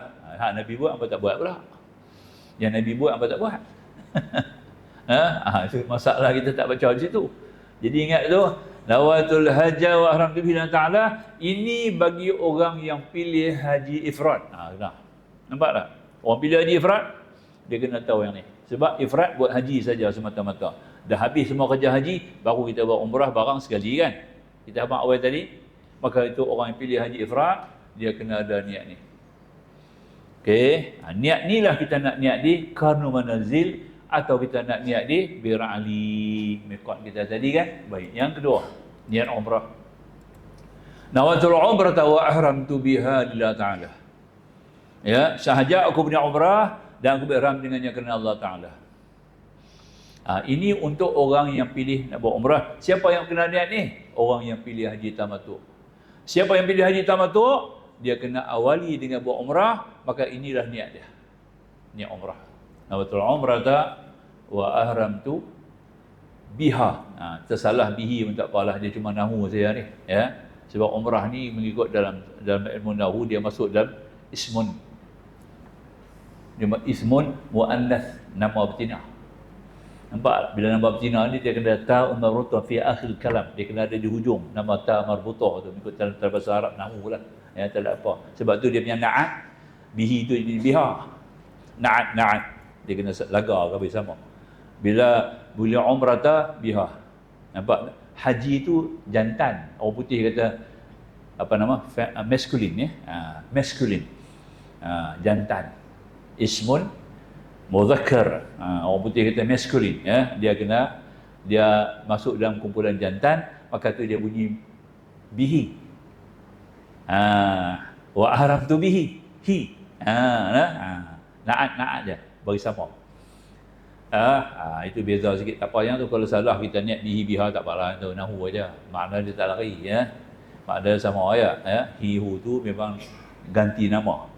Sama ada lelaki atau perempuan, ya. Tak masalah. Dia kita pasang niat. Ini bagi orang pilih haji tamattu, tuan-tuan, sebab dia akan mula dengan ibadat umrah.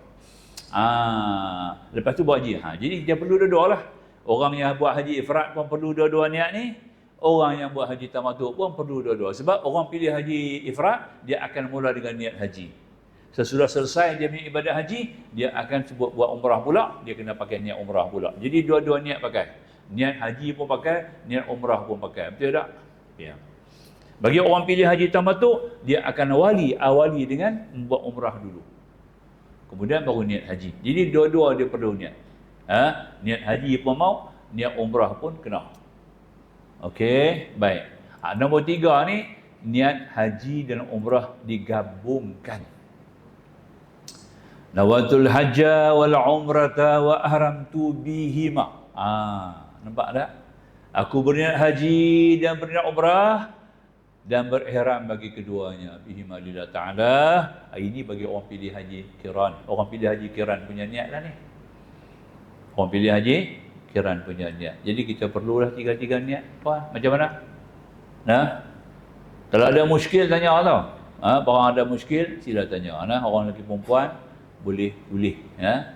Tulis sikit dalam kertas kecil, tulis terang-terang soalan, insya-Allah ustaz boleh jawab lah, ya. Tolong bagi penerangan lah apa-apa yang wajar, ya, insya-Allah. Jangan segan, jangan silu, jangan malu. Jangan terasa aku tanya je orang kata aku tak reti pula. Dia fikir orang, jangan fikir orang, fikir kita. Fikir kita punya keperluan, fikir kita punya kemahuan, fikir kita punya pengetahuan. Jangan duk fikir orang. Nanti aku tanya orang kata aku tak reti pula. Nampak dah? Tu dah nak. Ada satu kuliah tu sekali majlis di mana tak silap, di mana Tanah Liat tu tak silap. Dia tanya saya terus, dah habis. Dah dekat nak habis dah. Dah 11 siri dah kot. Masa tu kita buat 15 siri. Saya saja nak tanya, tawaf tu apa? Tu dia. Apa? Tawaf tu apa? Dia tanya saya. Saya lagu nak pisah juga dia. 11 kali dah aku mengajar. Dia tanya tawaf tu apa? Tu dia nampak. Rupanya tanya tawaf tu sebenarnya apa? Tawaf tu bukan pusing 7 kali. Rupanya dia tanya rahsia tu. Nak tanya tawaf tu apa ni? Nak kata rahsia tu. Pasti apa dalam haji tu ada satu ibadat kena pusing 7 kali. Dia tanya tu. Dia soalan dia bunyi, tawaf tu apa? Nampak tak? Dia kata 7 kali. Saya tahu lah 7 kali je dah. Saya dah tanya tawaf tu apa? 7 kali ada tawaf haji, ada tawaf umrah, ada tawaf qudum, ada tawaf. Saya tahu lah yang tu ada kata. Tawaf tu apa? Tu nak. Hang tanya rahsia. Nampak dah? Saya kata yang ni tanya rahsia tawaf tu, katalah rahsia tawaf. Nampak dah? Betul dah? Apa dia punya rahsia tawaf? Apa dia punya hikmah tawaf? Tanya soalan apa tu? Ya. Jenuh nak kupas dah nak. Rahsia tawaf tu apa? Hikmah tawaf tu apa? InsyaAllah ini tuan-tuan kita akan buat kemudian lah. Tuan-tuan akan tahu juga. Saya akan beritahu nanti kemudian. Jadi kita cuma nak faham. Tu. Dia tanya betul. Tapi kalau kita tak faham, saya sendiri tak faham soalan itu, saya tanya dulu. Bila saya jelas, saya tahu. Makna kita beradui ya, 11 kali dia kursus. Tinggal lagi, yang tu saya tak abak, rahsia saya tak abak, hikmah saya tak abak, yang tu dia tanya. Nampak tak? Tapi dia nak tanya soalan dia tak kerti, dia kata apa? Tawah tu apa? Nampak tak? Boleh faham dia muslimin, kalau ada soalan apa-apa, tak kira macam mana apalah ya, tanya. Biarlah tanya. Jangan bagi kita tertimpan, tergamam duk tanya ni macam mana ni, aku segan nak tanya, kata. Penyakit tu jangan. Segan bertanya, sesat jalan kan orang dia kata. Nampak tak? Ya. Dari itu, kurang bertanya, tak jumpa jalan. Nampak tak? Tak mau bertanya, tak jumpa jalan, tak ada jalan. Itu dia, habis. Maka tu kita akan faham. Setakat tu insya-Allah kita akan masuk minggu depan. Minggu depan kita akan cerita pula tentang rukun-rukun. Saya tak ulas ni, tak kupas rukun-rukun tu lagi. Baru bab niat saja tu. Rukun tak masuk lagi lah. Jadi minggu depan kita ambil balik. Masih lagi dalam rukun-rukun dan wajib haji. Untuk tuan-tuan dan puan ikutilah. Aku qauli hadza, astaghfirullahalazim li wa lakum. Akhirul kalam. Wallahu subhanahu wa ta'ala a'lam. Bismillahirrahmanirrahim. Alhamdulillahi rabbil alamin, wassalatu wassalamu ala rasulina bil karim sayyidina Muhammad wa alihi wa sahbihi ajma'in. Subhanaka la ilma lana illa ma 'allamtana innaka antal alimul hakim. Rabbi shrah lana sudurana wa yassir lana umurana. Rabbana atina fid dunya hasanah wa fil akhirati hasanah wa qina adzabannar. Walhamdulillahil alamin. Wassalamu alaikum warahmatullahi wabarakatuh.